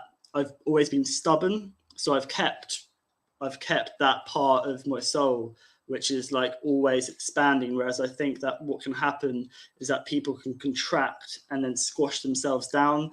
And I think that that's how some people become narcissists, because you're so squashed that it creates this energy where you just vibrate outwards. but you're not vibrating outwards with positivity. It's a negativity that affects others, that feeds them, if that makes sense. So it's very interesting. I've got some stuff about Demiurge here as well. But yeah, so what I wrote here is that the archons, or the elite, they want our attention so that they can alter our perception of reality. In regards to transhumans, people being asleep, because there's a lot of energy in this realm, and now data centers are taking a lot of that energy, but so are the elite, the so-called elite, and a lot of people are kind of desensitized, sort of like squashed, being molded, like some people say asleep, or NCPs or whatever. I don't like or use the term NCP. The seed is in everyone. It just needs a bit of memory, a bit of water, and a bit of light. Suppressing it further really doesn't help people to expand outwards. But what else do I write down here? So yeah, basically there's a lot of power or magic in this realm, and the elite or the archons want to use it for themselves. So what they do is they basically, in a way, extract it from us, but they stop us accessing it, if that makes sense. And I think this has something to do with the ether, and going beyond the firmament. They want us trapped and stuck so that they use all of their energy that's available. And I think that narcissists do this. They basically make other people feel small so that they can extract their energy from them.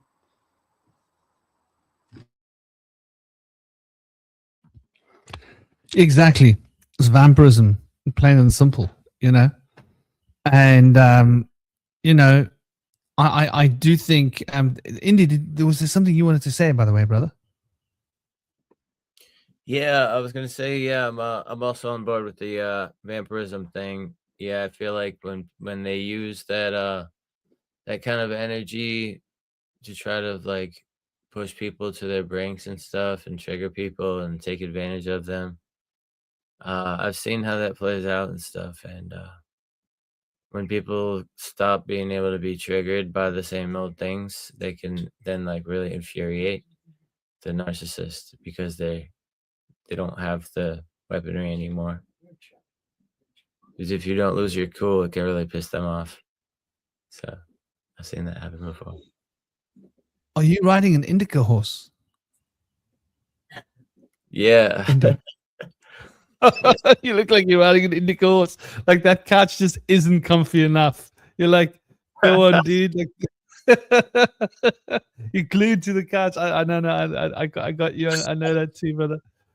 The indica definitely relaxes the body, shall we say? But yeah, man. But I just, yeah.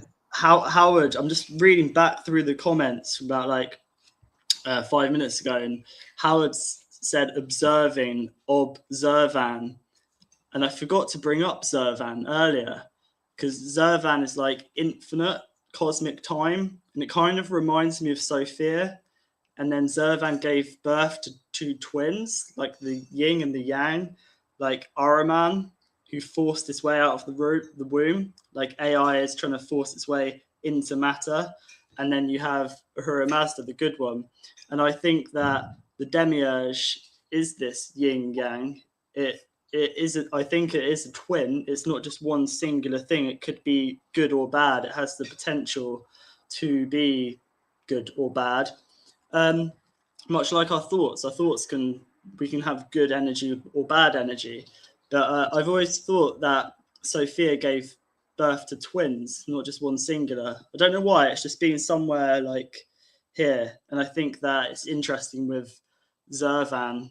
That whole story. I can't help think that's the story of Sophia. That's the story we're in now. That infinite time is like we're giving birth to this egregore, and it's interesting that you have on the dollar bill the eye with the pyramid, because a doula is somebody who helps give birth. So the dollar is the doula that's giving birth to this egregore, and it's us that's giving birth to this egregore. And this Ahrimanic force is trying to force its way into this realm because it doesn't belong here, you know, if that makes sense. So that's really interesting. I don't know why. I'm trying to go back to the comment. Observing. Observan. The orb of Zervan is observing, and that's the many eyes. That's our eyes.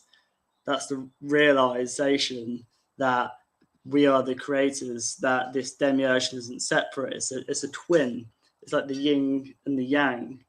And then the Zervan is the yin yang. You know, I will respond to that, because okay, so Yaldabaoth, according to the Gnostic story, this is what happens. Yaldabaoth comes into being, right, because of being cast out of the good, and is sitting in the womb, but it's a untamed, unformed substance, shall we say, of darkness, but not darkness is bad. And then Yaldabaoth splits into two personas,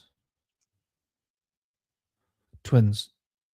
And the one is Iao, and the other one is Tsabaoth. And the Iao becomes the associated with Yahweh. And I believe that the Iao is related to the principle of ignorance and denial. And the Tsabaoth relates to the good one, or the good. I think it relates to Sun, the good one. So you've got like the twins, where the one twin's evil and the one's twin's good, if that makes sense. So Yaldabaoth is effectively a schizophrenic being to begin with, that splits off into two. Those are the first two eons, and then those eons subdivide further. Does that make sense? So you've got the division scale, and I'm pretty sure that there must be something to 2, 4, 8, 16, 32, 64, 128, 256, 524, no, 512, 1024, 2048, right?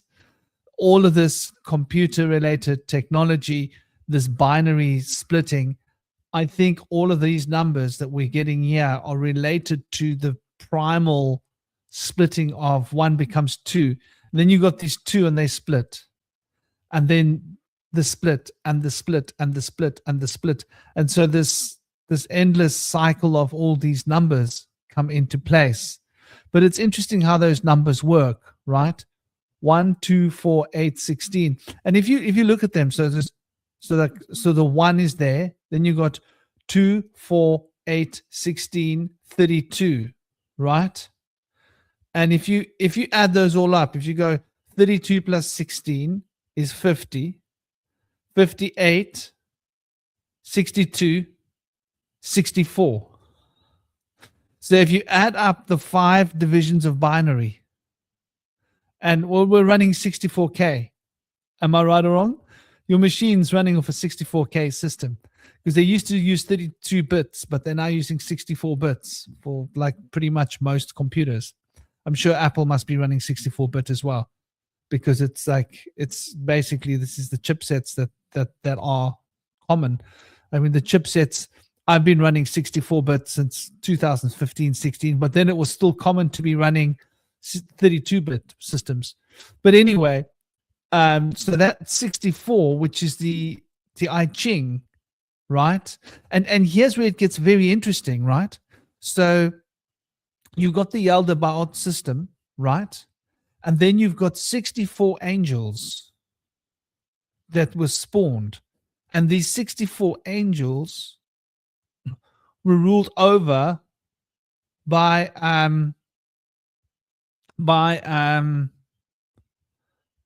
seven archangels, right? And at the supreme point above, you have the 72nd. So this is like the 72 archonic field of control and structure. I think that's the structure of the Elohim. If we really want to like look into what the Elohim represents, the gods and goddesses. But it's really interesting that you mentioned the twins element, because the Iao and the Tsabaoth are somehow the good and the bad. And so I don't know. There must be something to what you're saying, in terms of that, because those two were always originally one. So was Yaldabaoth, like the fact that that being could divide of itself meant it must have been an organized system. Otherwise, how could it divide itself into two? You know, I Unless have it's an some thoughts on organized this topic, right? So if you think about like, because I think that in a lot of ways, Yaldabaoth is really the signature blueprint of a narcissistic mind, and it's sort of narcissistic consciousness. Because I think about like the Old Testament versus the New Testament, because the Old Testament, in a lot of ways, you have sort of the true Yaldabaoth, all of his sort of benevolent, but also his malevolent and wrathful, chaotic forms kind of manifest. But you look at the New Testament, it's like he takes all of those wrathful, malevolent aspects of his personality and then uses Satan as a scapegoat, and basically takes all of that and creates that and sort of projects that in the same way that a narcissist will project their quality. They create this outward, benevolent, kind of like kind God. And then the thing that I think about is what Satan actually is the part of Yaldabaoth that Yaldabaoth does not want to recognize within himself. So in a lot of ways, if you think about it, I think that the Demiurge, the interesting take is a lot of people think that the Demiurge is sort of like intentionally evil. I think it maybe think of a different angle, that maybe it's more like the Demiurge is insane, just the kind of the same way that people get so hooked into an ideology that they'll literally like kill for it. I think that a lot of ways, Yaldabaoth being genuinely believes that he is a good being, but just like a narcissist, hides and projects those qualities. He denies those negative qualities within himself and says, no, that's Satan, that's the devil, that's not me, failing to recognize that it's his own sort of like, mirror image.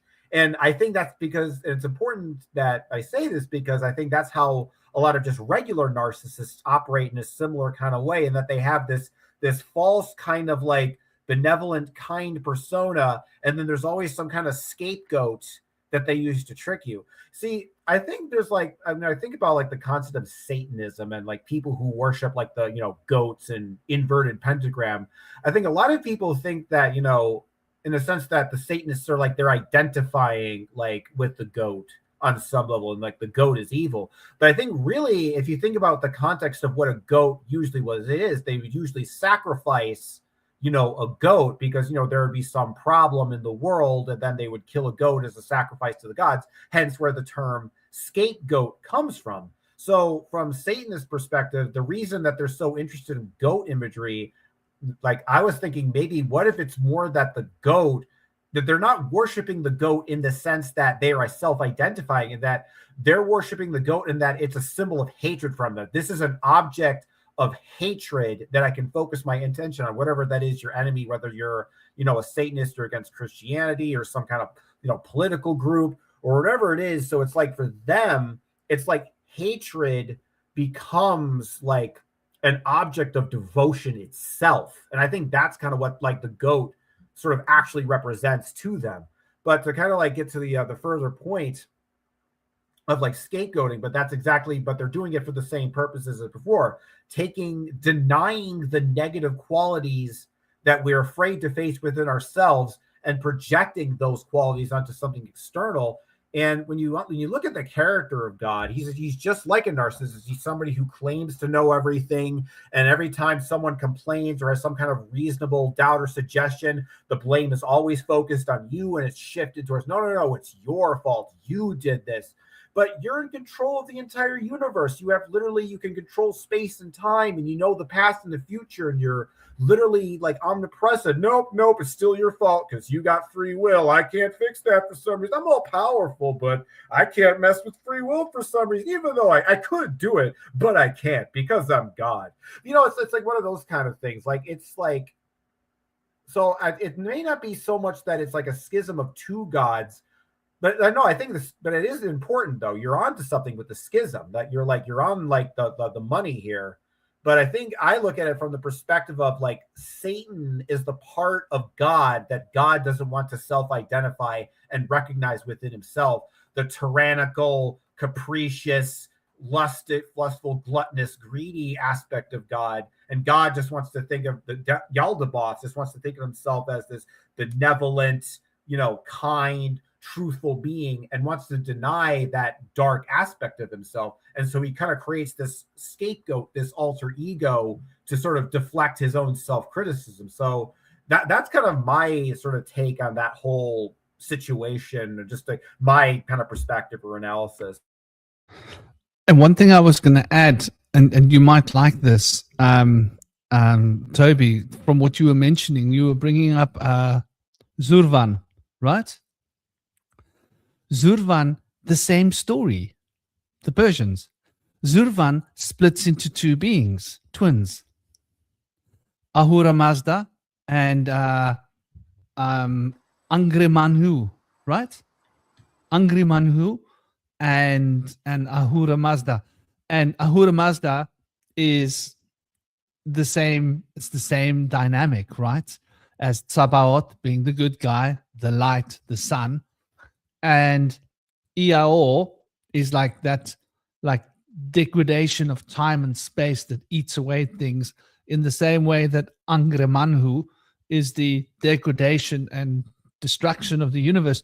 Isn't it interesting that these twins are always there and there's always a goodie and a baddie? Yeah, and what makes it good and what makes it bad, because you can look at it as chaos and order as well. And what you described one of them as reminded me of Ea. Is like Yahweh, but Ea. It is Yahweh. Iao. Iao is the oldest name of God that we worship on this planet, and that is where the roots of the word Yahweh comes from, by the way.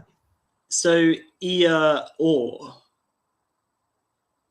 So, like, why is that? Because Ea was the earth and the Or was that creative force of the earth. I wonder why. But I just want to say, in regards to the lion and the snake, the lion, well, you can have the pride of a lion. Like a group of lions is called a pride, and then like the shadow of this lion head can be pride, but then also the other side could be courage, and then the snake could be a deceiver, the shadow, but then the opposite side of that could be wisdom. So it's like, which part is good and which is bad? So we can't say that the lion is good and the snake's bad, or the lion is good and the snake, whatever. Do you know what I mean? Like, it's this black and white. It's like this darkness. The dark one is the bad one, but I always see the dark one as good, because most people see the dark as bad. And I think that's very interesting, because the lion is like 1 on the Enneagram. The snake or its tail would be the number 9, potentially going into Pluto, the subconscious. But this Demiurge doesn't want, Howard mentioned this in the chat as well, that the Demiurge doesn't want to see his tail, but the tail is also a story. It's past. The past is trauma. It doesn't want to reflect on its past. It just wants to keep moving forwards, like using this lion, like Operation Rising Lion was a thing Israel did recently, and like there's arrogance there, like this pride of this lion head. We have it here in the UK as well, like, which is linked with the state of Israel. and this Union Jack being wrapped around a lion, and this pride of country, the kingdom. It's like the domination of the king, kingdom. Come on, guys, work it out. But I think that this kind of arrogance of this head that the Demiurge has of this, like having too much pride, like this narcissist, not really acknowledging the shadow, the tail, or the wisdom that is there in the snake of the underworld. And I think this is reflected in society as well, because we've been made to fear the underworld, even like inner earth as well. We don't really want to look to our past. We don't want to look to what's inside the earth. We just want to go to outer space. We want to go to Mars. We want to go to the number 9 on the Enneagram. I saw you pulled it up a minute ago, Franklin. I'll be done in a sec. But they want to go to the 9. They don't want to acknowledge Sophia in the center, the sphere, the circle, which is in the middle and outside as well, which is the aether. So there's a link between the aether and Sophia. It's there somewhere, but it's just kind of just looping around. It's this loop, the 1 to the 9, the 1 to 9, rather than going inwards into the shadow, into the dark.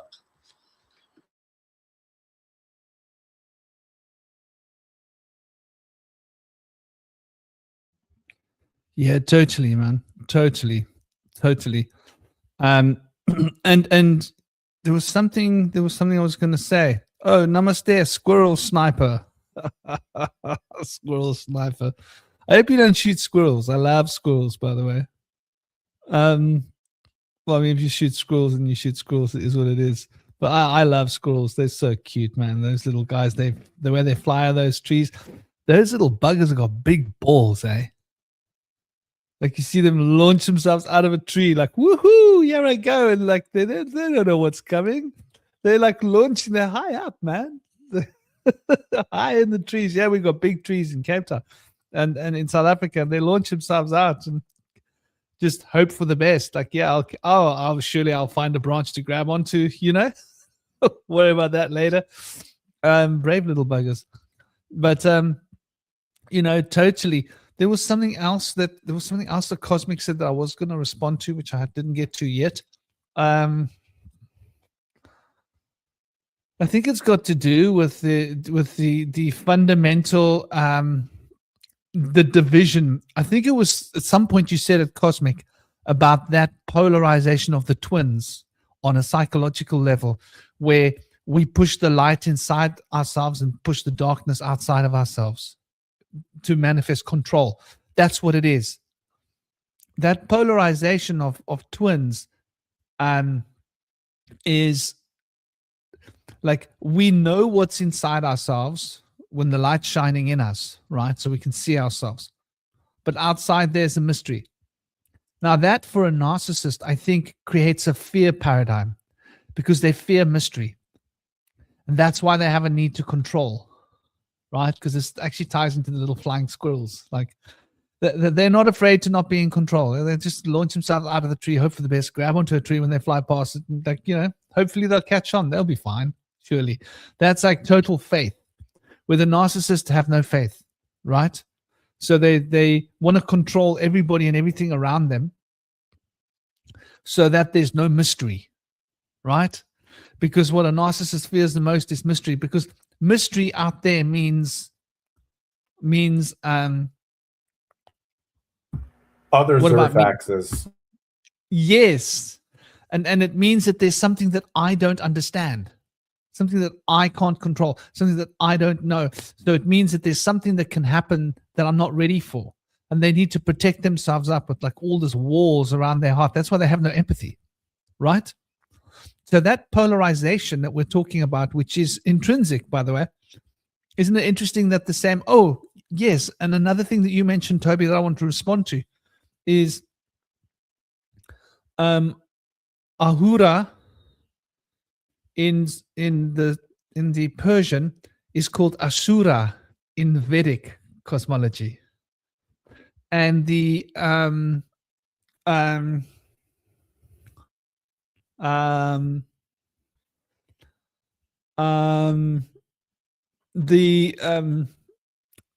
the diva in the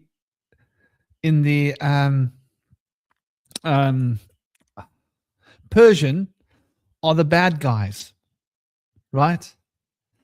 And they're like the demons, and the Ahura are the good guys. But in India, the Ashura are the demons, and the Diva are the good guys. Isn't that interesting? So it depends where you go and who you ask, who's the bad guys. Like, no, these are the bad guys. But over there, oh, well, it's just one letter. It's obviously the root of the same word. Come on. Like Ashura, Ahura, come on. Diva, they didn't even really bother to change the word diva. They kept it as it is, diva. So there you have a very clear etymological link of a polarity between the diva and the Ahura. These are order of beings, the beings of Ahura and the beings of diva. And so they represent a whole population, the Ahura, the Ashura, and they represent a population, the diva. And the one was good and the one was bad. So it's really interesting how the juxtapositioning works. And it's sort of like politicians, right? If you are I don't follow American politics because it makes my butt hurt. Sorry, people, but that's the truth, right? In fact, I don't follow any politics because it makes my butt hurt. That's how I feel about politics, right? It doesn't make my head hurt; it makes my butt hurt because it's not something you can think about. Like, there's only one place where politics belongs, and it comes out the butt. And but imagine, like, for example, you've got these two factions, right? You got your lefties and your righties, right? To the one group, Trump's a hero. To the other group, Trump is the worst thing that ever happened. And so we can see this division is like so much ingrained in our psyches. And I think it has so much to do with our education system, right? Which starts with religion. What do you guys think? How much of our education system started with religion? Started with the same ideas that we're getting, whether it's from Persia or whether it's from the Bible, or whether it's from Gnosticism, which let's not pretend.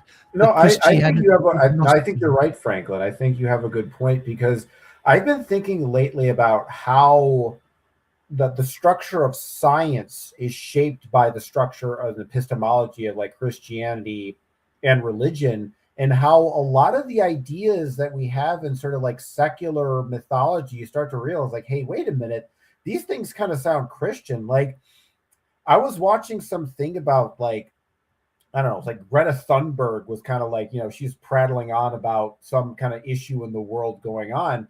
And like, it just kind of occurred to me, just like looking at like her face and just hearing the tone of her voice. I'm like, that is undeniably the passion of a religious person, of somebody who believes in something mystical and supernatural. And lately I kind of realized that like a lot of this, like, because like, I grew up being kind of a skeptical person for most of my life, like I kind of like was sort of like agnostic. Like I was never like a full-blown Richard Dawkins guy, but I never took this stuff, totally seriously in a way.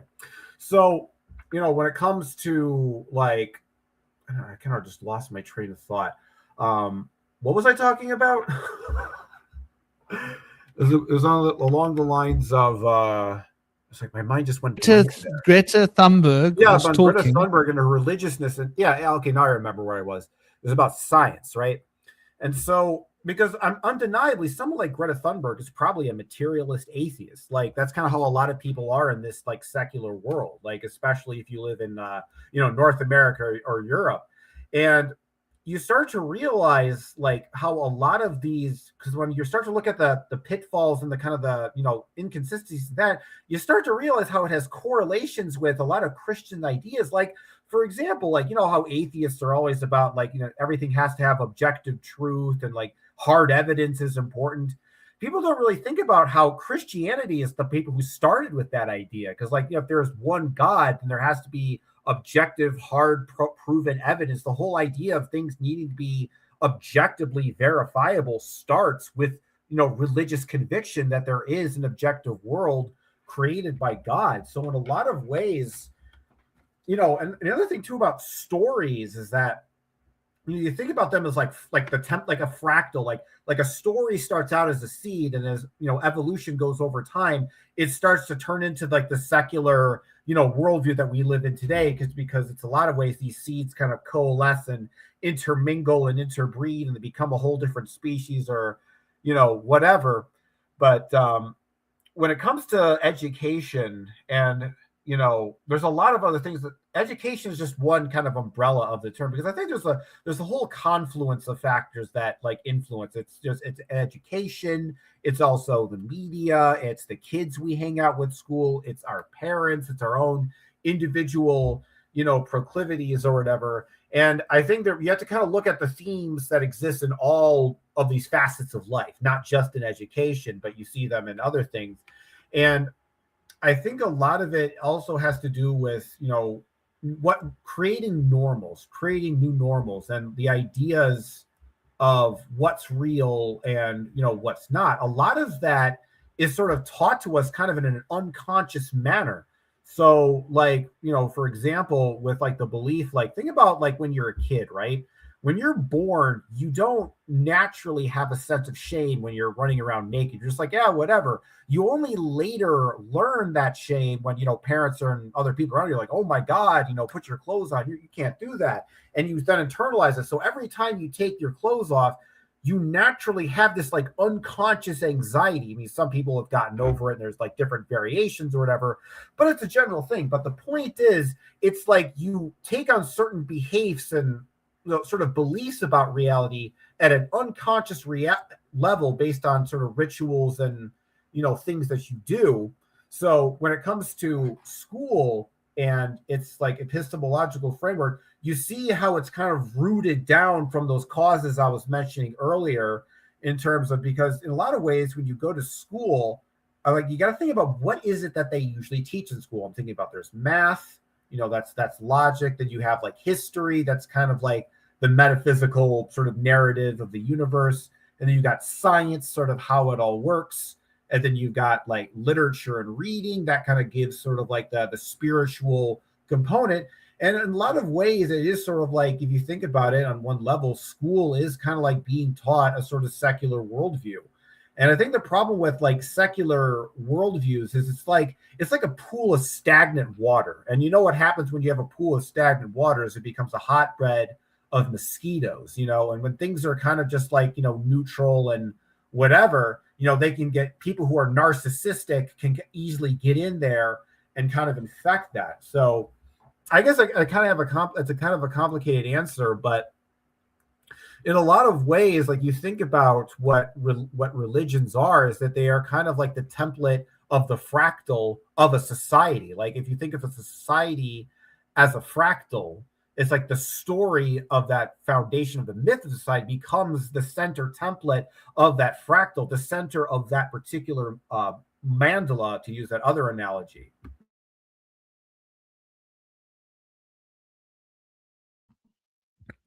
Yeah, I would definitely say there's a lot to that.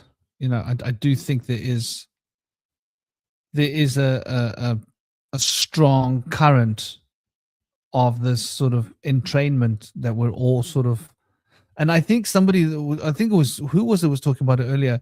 It's part of our social conditioning program, is it not, to fall into these patterns?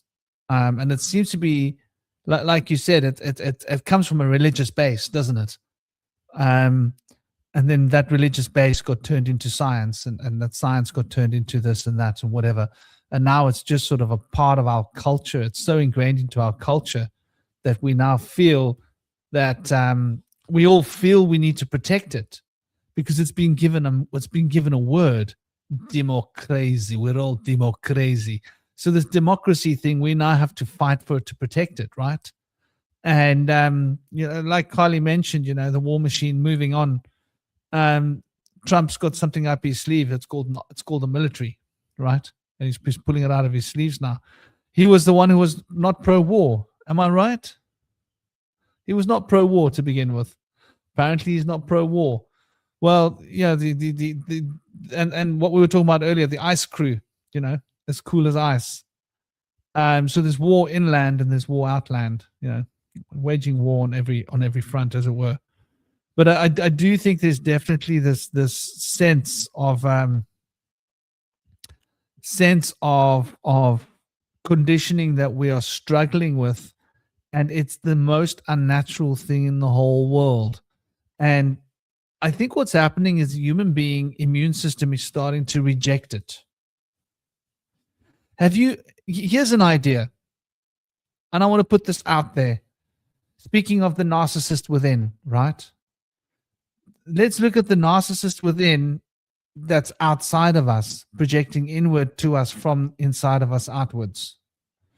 And all of this classification of children, this is something that bugs me deep down, right? Like, we've got words like neurodiverse, right? In the old days, they were called children. Yeah.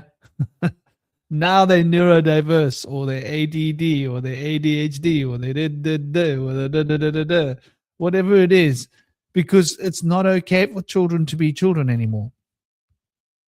In the old days, it was normal for boys to go and have a little bit of a punch up in the old playground, come back with a shiner, and little Joey gets detention for a week because he punched little Peter on the eye, and Joey needs to stand up in front of the whole class and apologize to Peter and apologize. And then Joey's teacher writes a letter to Peter. Joey has to take a letter home to his parents. His parents see the letter and Joey's grounded, or he gets a hiding or whatever, Back in the old days, it was normal. And Joey learned, like, dang, beating up Peter in the schoolyard wasn't worth it. Like, he's not going to do that again. He's like, it's a month of torture. He's like in detention, and he's grounded at home. No, what was it in those days? Atari or whatever the games were, it wasn't quite Xbox Land yet, was it? But my point is, no films, no going out, no socializing. The world has definitely changed. And I've always felt in my heart that there's a secret agenda behind getting all the children classified on their system. They want to have this one diagnosed as that neurodiversity, and this one diagnosed as that neurodiversity. And it's almost like a way for them to program. In other words, the children are rejecting the programming. This is what's going on. The human natural immune system of humanity is kicking in to the education system. And like, they got away with it for so many generations.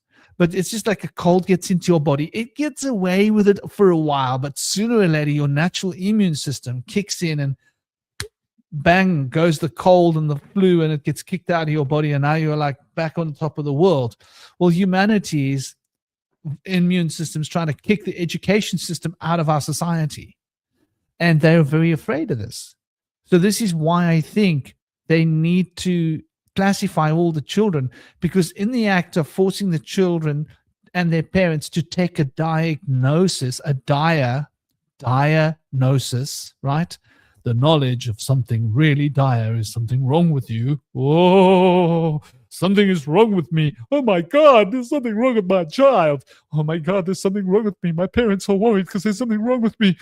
That way, the children disempower themselves, and then they think the system must be right, because now, oh no, the problem is not the system. The problem is Joey. He's got neurodiversity. The problem is this one. They've got ADHD. The problem is this one. They've got that.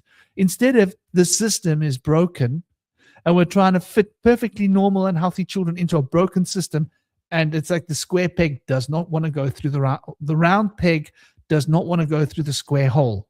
That's what it is. And they're trying to like smash, and now they've got to like sit there and say, well, the problem is that the round peg is round. That's the problem. Oh, but the pegs have always been round. That doesn't matter. The peg's round. That's the problem. They don't want us to look at the square hole. Like, since when did you make the hole square? Oh, well, we thought it'd be a good idea to make square holes. Yeah, but the pegs are round. Yeah, exactly. There's something wrong with the pegs. They have to change. They have to become square to fit into our square holes. So the whole idea is really quite like dangerous, almost like a global form of narcissism. I don't know. What do you guys think about that? I thought to address that, like, since we're on this topic. Yeah, it's kind of like gaslighting us on a large scale. and then it's like spiritual gaslighting, because like in alchemy you use gas to extract the oil from a plant. They're gaslighting us to extract our Christos, or divine spark. I'm gonna head off now, but as you guys have been talking, I've been writing some stuff down as I've been listening. So I just like to share some things I've written before I head off, to tie some threads together that you've been talking about. But I mean, I'll let these guys respond to what you just said first, if they want to. But then after, I'm going to shoot off. Right, I'll just read this out now then. I mean, I would love to show it on the screen. There's probably not much point there, because the thing is with this wordplay, I always wonder if people get it. Like, for example, Ark, like AKH in Egypt meaning I, is like Ark. They sound the same. So sometimes what I'm saying is like these words that mean very different things, it's the same sound. So but yeah, anyway, so what I've written down here is that, so narcissists want to control because they have no tale or story of their own. Like the Demiurge is ignorant of its the wisdom of the snake, and in turn the shadow of the snake is deceiving the head of this divine wisdom. So the narcissist wants control, so they have no tale or story of their own, and the tale is of course the past. So it's a buried inner child, which is no imagination. So they use others' creativity and claim it as their own. So the Demiurge is a blind god, and Ak, AKH, means I. So this is the central point to the cart and the bar. And the Egyptians believe that this Ak is like is what did I write down? You needed the Ark to live on in the afterlife, after death. Basically, you need the central I to live on. So this Ark is like an anchor. It's like the pin in the spin. So if you look at an eye, you have a pin and the circle around it, like the sun as well. So this is sort of like an ankh as well. The ankh means life, and it's kind of like an anchor too. So the Egyptians believe you needed the ark to live on after death. So ark is like a story arc as well. So the ark is so difficult not showing these words on the screen. I hope people get it. So this ark is our story, and you need your story. You need your store of energy. You need your identity. You need this divine spark to live on in the afterlife. And the afterlife isn't just after this life, it's this constant unraveling of this life here. Like, forget about death or dying. To die just means to change and transform. We do that all the time by observing reality and realizing what reality is, what we are and stuff. So so there's a story of like having to tell the archons a story as well, or give a store of energy, which kind of relates to Charon and putting gold coins on your eyes. This is our divine spark, which we need to cross the rivers of the afterlife. And Cosmic said earlier that a story starts as a seed. Well, I've said this a few times, but eggs and seeds are very similar, the same shape. An oath means egg, and earth is an egregore. So the seed, the story, this egregore that we're in is a story, which is a universe on its own. And the singularity that we're heading towards, or we could be, is the nothing, is just this complete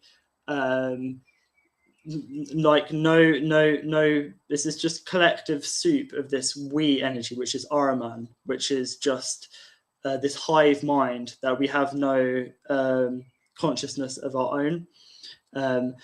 which is just no thoughts, just thinking machines everywhere, which is kind of emerging, and that the only way out of this mess is through a thought form. It's through an egregore. It's through realizing that we all have this seed, we all have this egg, which can hatch and emerge. And like how we all have this story. We're in a story.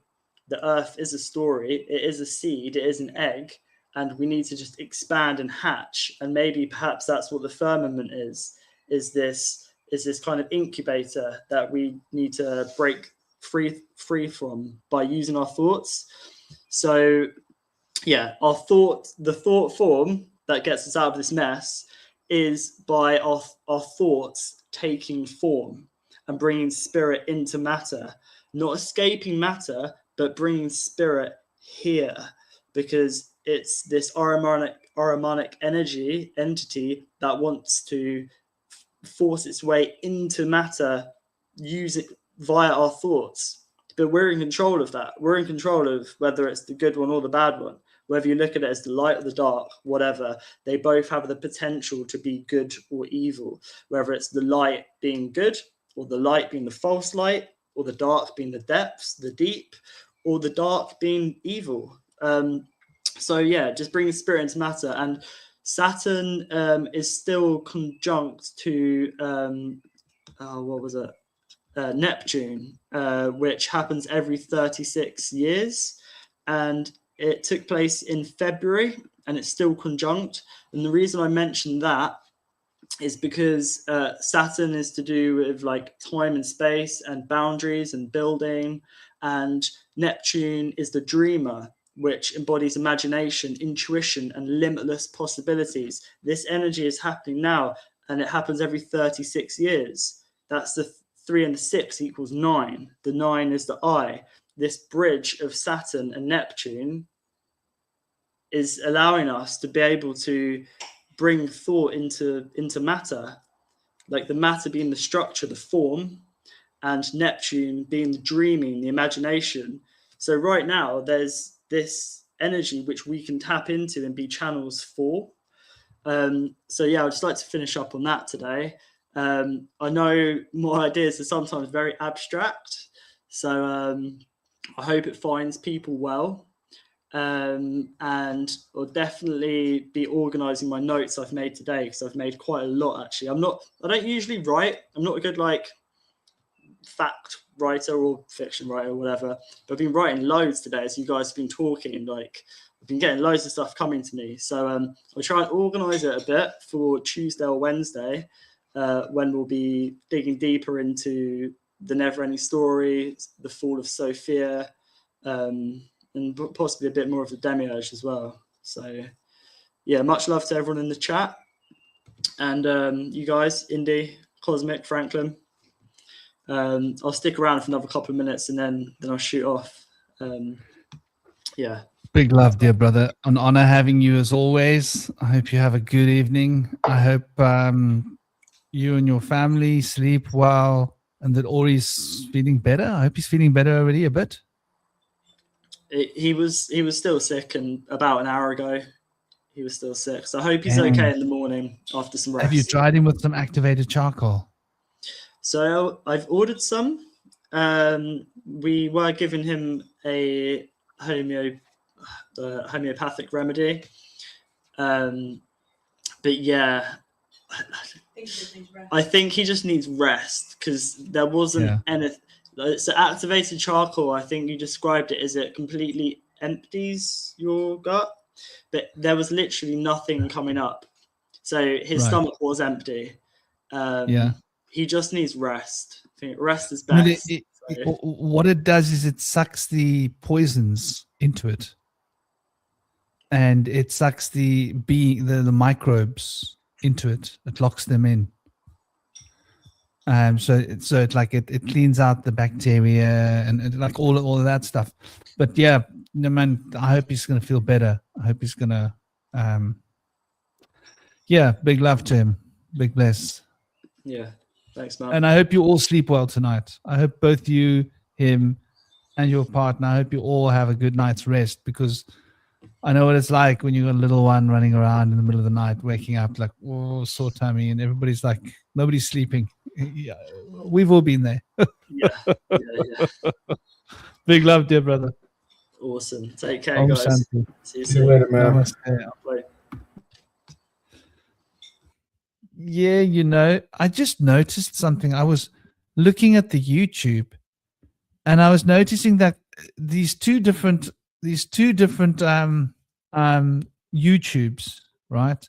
So there's the phone one, and there's the YouTube that's, so for all of you that are on YouTube now, just so that you know, I don't know if you're all seeing each other's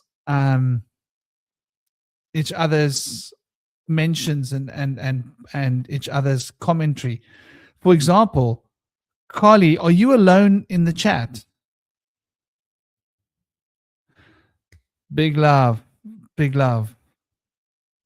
Namaste. Because I went to the one and I saw in that one, I saw Carly chatting there. And then I'm seeing Cosmic was chatting in that one with Carly.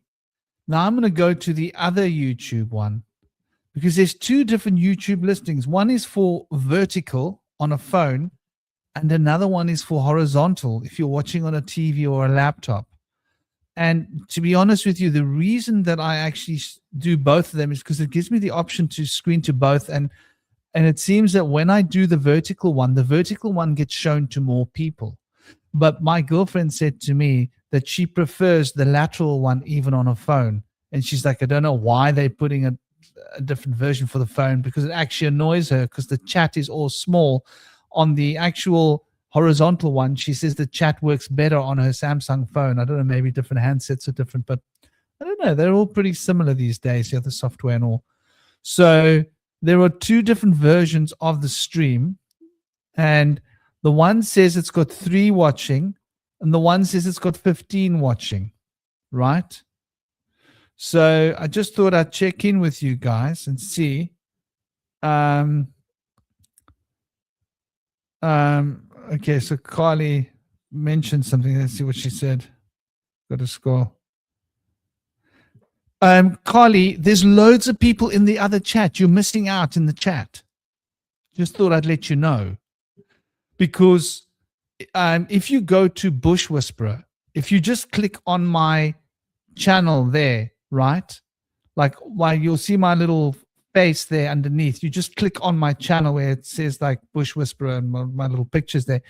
And then you'll go to my Bush Whisperer channel. If you go to live, you'll see there's 2 different lives.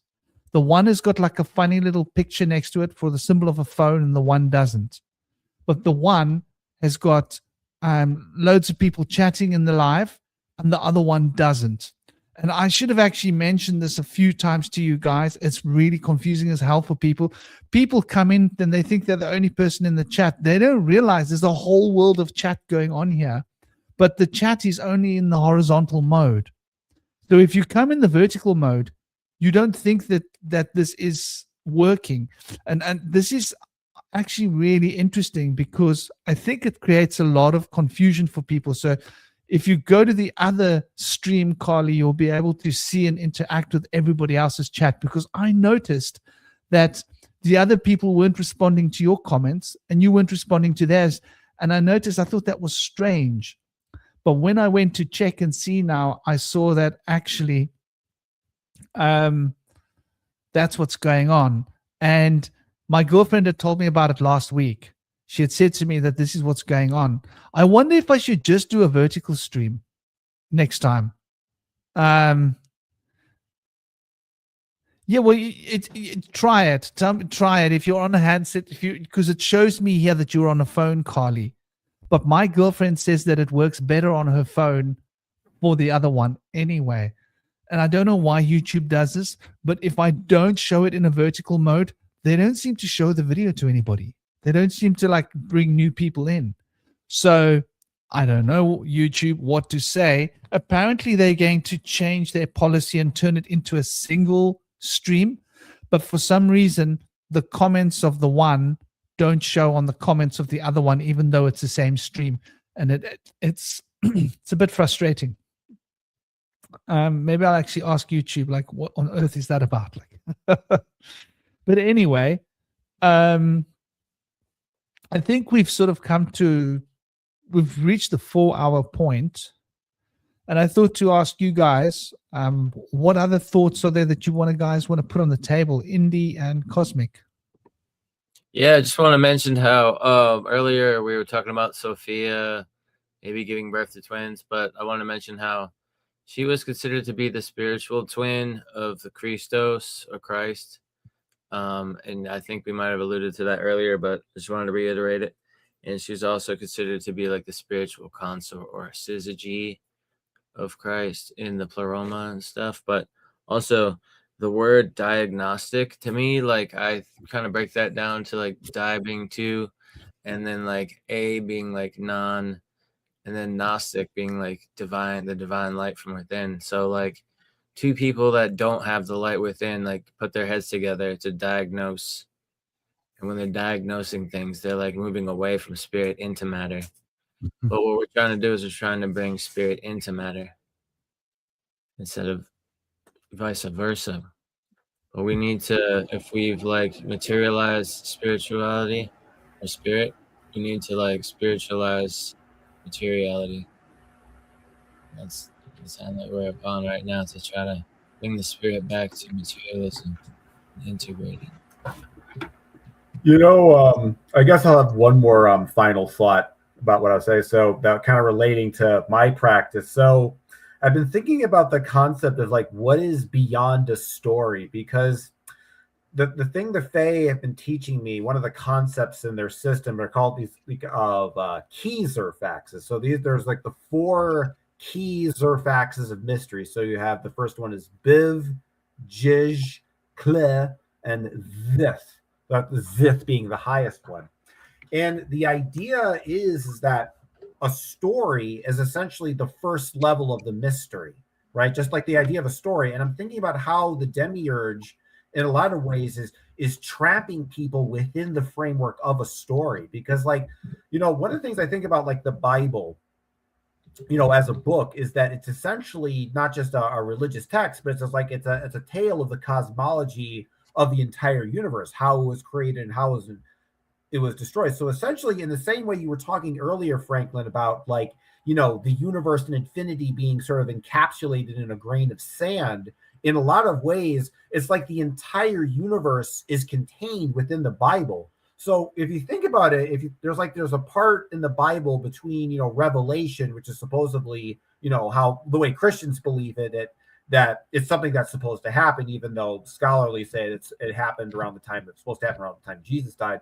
But, you know, regardless of that, when it comes to that, there's a story, and it's like the entire. So when you act as a Christian, you know, in a life, you are essentially saying, I am a character in the Bible. I am a character in this story. So in a lot of ways, when you believe the Bible, if you're not just saying that, you know, the Bible is an accurate telling of God, of the universe, you're also saying, in some sense, you yourself are a character in the Bible, because if God knows everything and he already knows how the world is going to end and the entire universe is written in a story, technically in somewhere between the lines, you, the individual, are technically in that story. And so what I've been trying to do, and what the Fae have been trying to do, is tell me is getting out of the story, getting outside of the framework of that story. And it makes me think about like the other key Zerfaxes that are beyond the key Zerfax of a story.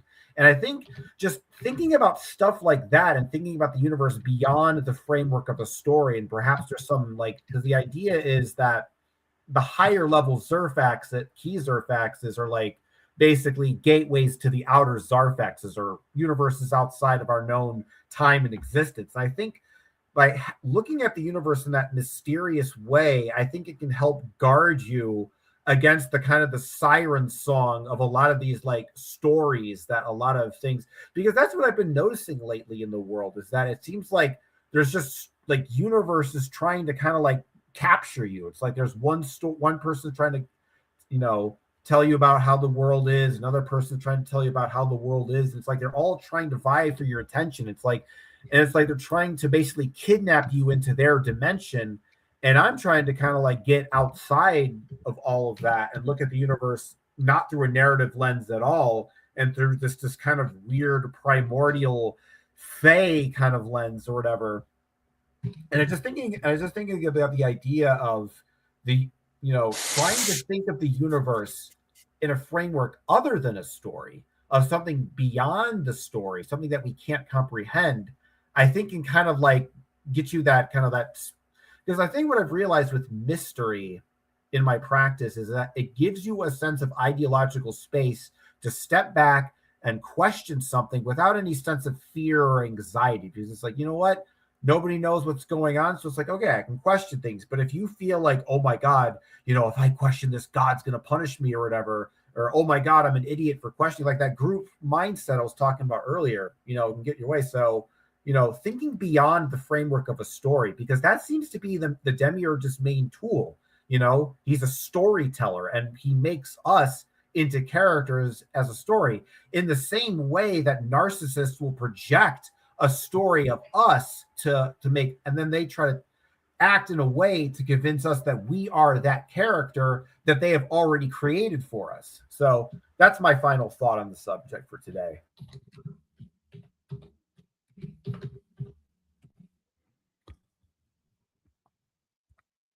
I agree with you. I think, and Indy, brother, did you have something you wanted to say? I see you leaning in.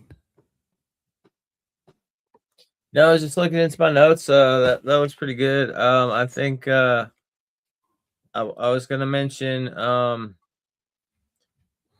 I was appreciative of you talking about this stuff from Africa with the Ama and the Nomo and the Mamobo. That stuff's pretty cool. I'm gonna have to check some more of that out. Mbombo. Yeah. Mbombo. Hey, mbombo.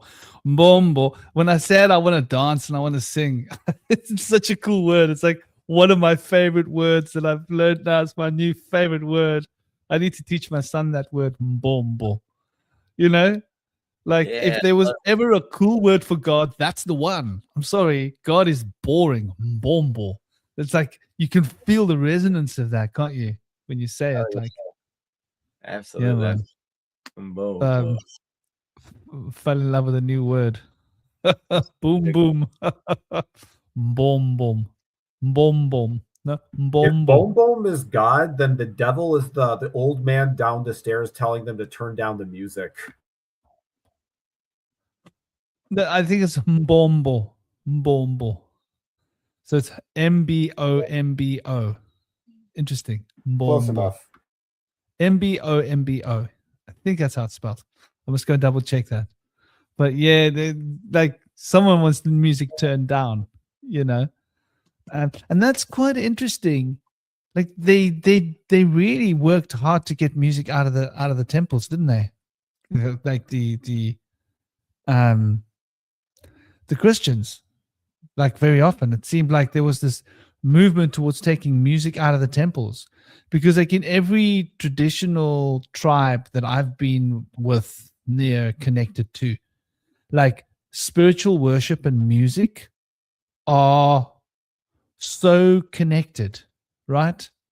Like in India, if it's Navratri, like if I'm celebrating Navratri in India, like, right, so like up in the Himalayas, hypothetically, then you won't get me out of the temple, because I'm there with a dholaki, with a drum, and I'll play the drum all day and all night, basically. And people just bring big chunks of hash. And I'm just like chilling. I'm like, okay, chill him after chill him. Just play the drum, play the drum, play the drum, play the drum, play the drum, until you go into such a profound trance, because you're just drumming for 9 days. Can you imagine? 9 days of drumming. By the time you ended those 9 days, your head is just like buzzing with energy, because it's a continual bombardment of your senses with rhythm and music. And like when you go to walk into the bushes or the mountain to go and find a spot to go and like relieve yourself, you're still dancing, dude. Like there's a golden sprinkle going like this, going everywhere because you can't stop moving. Like you're like a clubber, somebody who walked out of a nightclub or something, because the music's so much in you. But I think like this is like a really important part of like worship, is that real connection with our sort of natural animalistic part of It's a ourselves. double-edged sword, you know. You I think think with so? music, I think music can also kind of have even be deceptive in a lot of ways, because you know, it's a lot of ways it's like it's easy to shoo away like a bad idea or a bad thought or a bad philosophical concept, but like a melody, that's harder. Your heart has a harder time resisting that sometimes. And I feel like sometimes it's like in terms of like guilt, and like someone like singing you a song, and like the power of like music and stuff like that can also be like a really like a manipulative tool. Like I think it's weird for me, like, because I perceive music as colored, like that kind of like warps how I perceive music emotionally. Like, so there are certain songs that they're supposed to be happy songs, but because the musical key is in an ugly color, the music makes me feel depressed. And I always kind of wondered why I felt this way as a kid. Like there's certain like musical keys, maybe because they have a lot of black notes in them, like even if they're like a major key, they would invoke a sadness in me, or they would or an unpleasant emotion, or just feel like icky or like bleh. And I think in a lot of ways it kind of makes you see outside of like like what other music would like hypnotize people. I would like be like immune to it for some reason, because I would just kind of like see like weird colors or whatever, because like certain musical keys, like if a song is a certain musical key, I just can't enjoy it. I don't know what it is. It's weird like that. That's kind of why I like weird like chromatic music that's not in any particular key. It's like it makes my my brain feels better with that.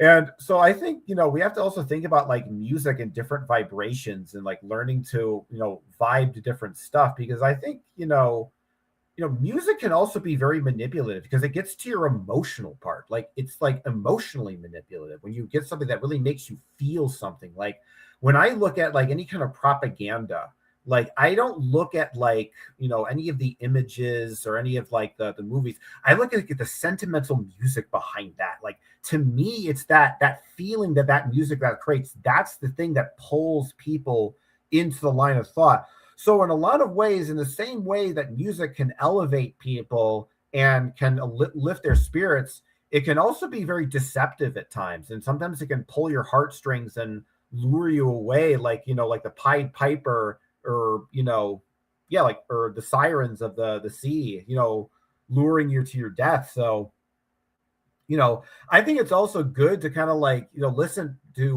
vibe to different types of sounds. Don't just listen to regular music, or if you listen to weird music, so, listen to normal music and give some of that stuff a try sometimes. Like go outside of your elements, because I think that if you can kind of be pigeonholed into one frequency, I think it's easier to be controlled.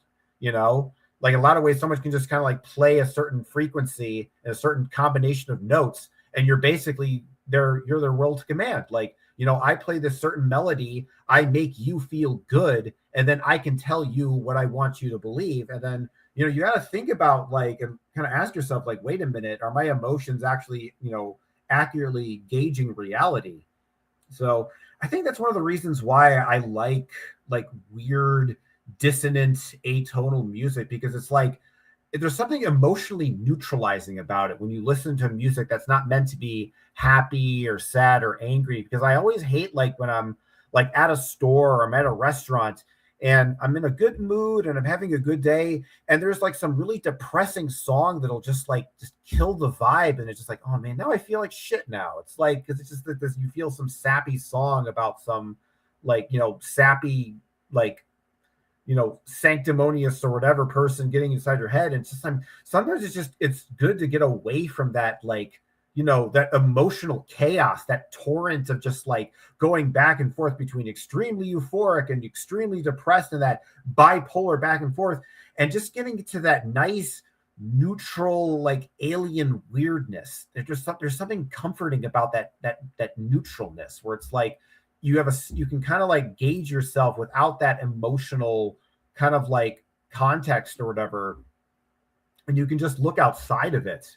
And and when you look at it from that way, it's like you can kind of look back at some of these like music and see it from different angles you never experienced before, like some kind of like sixth sense or whatever.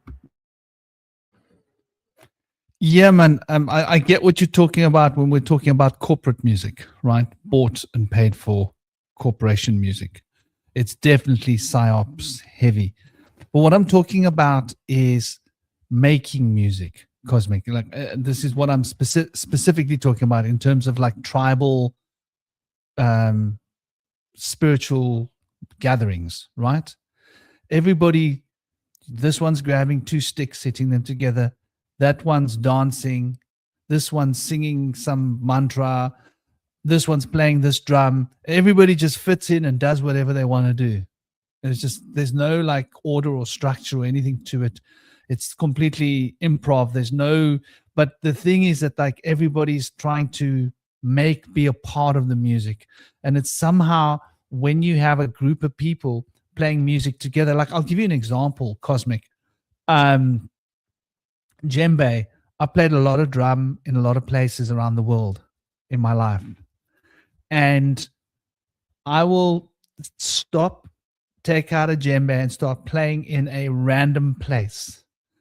And it's like I'm literally calling the tribes.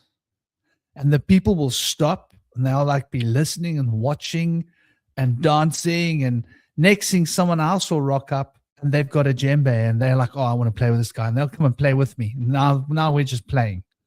And then somebody walking past will have a didge and they'll come and join us. And before you know it, there's a whole lot of us. It's becoming a circle. And then we're playing and now there's like, we're attracting people and the people are, before you know it, there's a party happening. It's like a impromptu party on the street, some random place on the side of the beach, wherever it is, where there's lots of people. And this has happened. Like this has happened. I've had parties on the top of a bus where the bus driver stops the bus because I pulled out a djembe and I started playing, and somebody else on the bus had a drum and they started playing, and we were playing and everybody started dancing, and this bus was going through central London, right? And people were getting onto the bus because they thought it was a party bus. They were coming upstairs and it was like a nightclub up there. And everybody was going wild and dancing. And the bus driver was like, listen, the music's really great. He was an African guy, a nice guy. He says, but I can't concentrate anymore. I can't drive. I'm going into a trance. So we had to take the party off the bus, take the party off the bus into the side of the road. We carried on the party and just all these random people started appearing. But my point is like, that's what I'm talking about, like organic, real music, cosmic, which we don't really get anymore because of, like you say, bought and paid for, and the music's contrived. It's like this and it's like that and it's like this and it's, yeah, exactly. Tom, you'll be surprised. Like I used to sit on the top of Pahar Ganj whenever I go to Pahar Ganj, and I would drum at a particular time in the day, and the whole of Pahar Ganj would start dancing. All the Westerners would come. Pahar Ganj is the place in New Delhi where all the Westerners go. And the whole street would be full of, and there would be Indian people, local people dancing and Westerners dancing, and the whole street would become like a party down there. And I used to drum with my ex-wife, and we used to drum, and like when I drum for 45 minutes, an hour.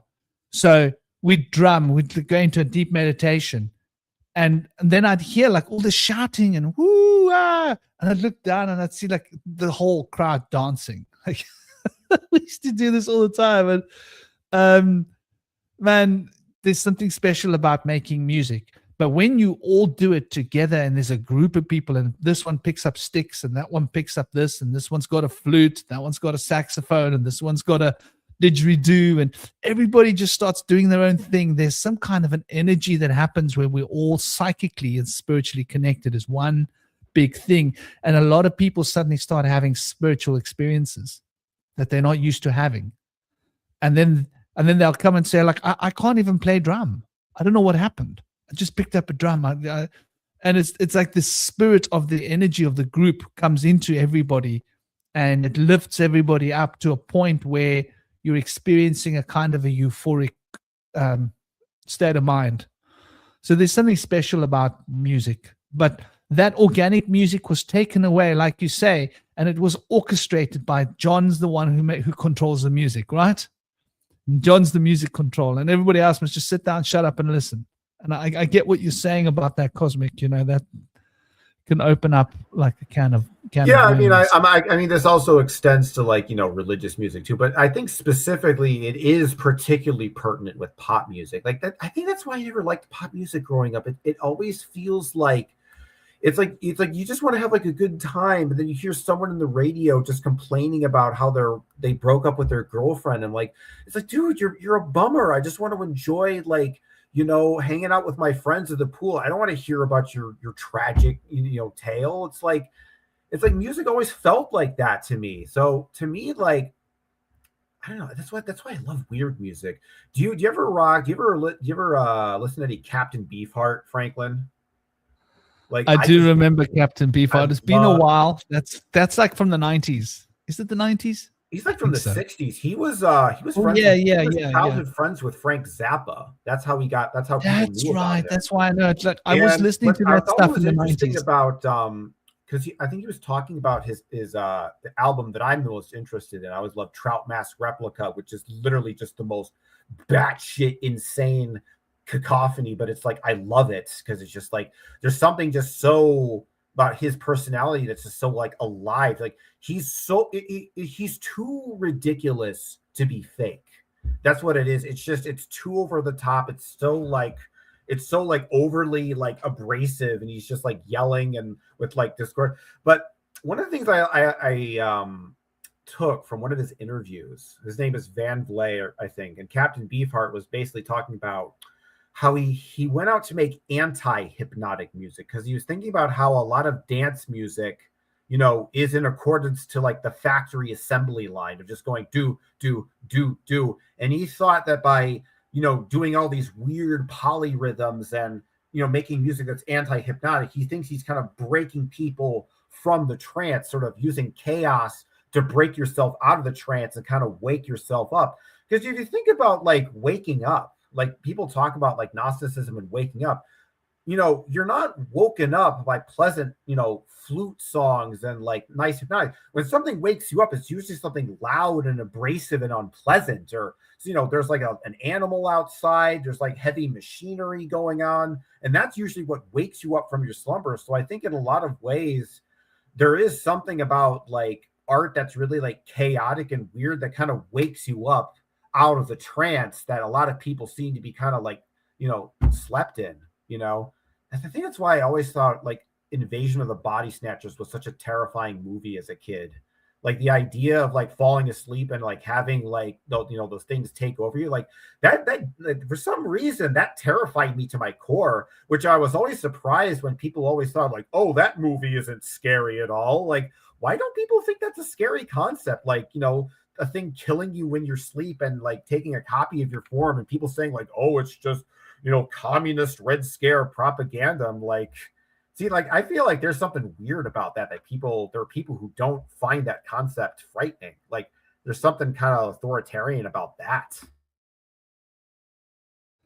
Well, I think that's a beautiful place to leave it.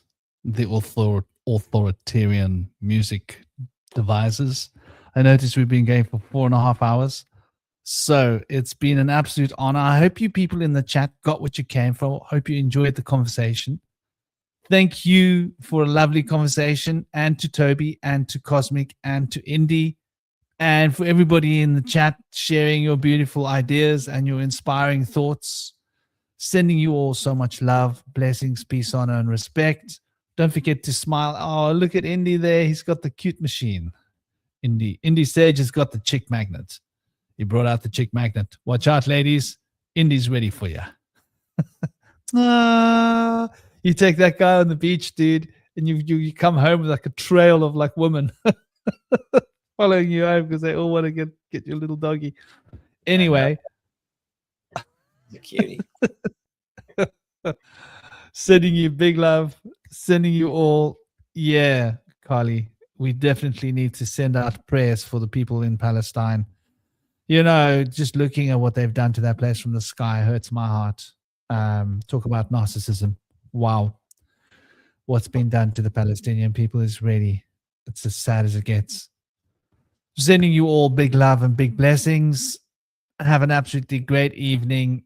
Thank you for joining us. And we'll probably see you on Tuesday or Wednesday. Maybe Tuesday or Wednesday, maybe a little bit later in the day. Maybe like UK time, maybe like 3 p.m. UK time, maybe. We'll see. That might be 8 a.m. I don't know. Indy, if you're going to be around, I will touch base with you. This is what I did the other day, and I think it was a good time. So for those of you, I will make a post here to let you know what the plan is. If it's going to be Tuesday or Wednesday, it's probably going to be Wednesday. It's probably going to be Wednesday at 3 p.m. UK time. But we shall see. We shall get closer to the time. Sending you all much love and much blessings, peace, honor, and respect.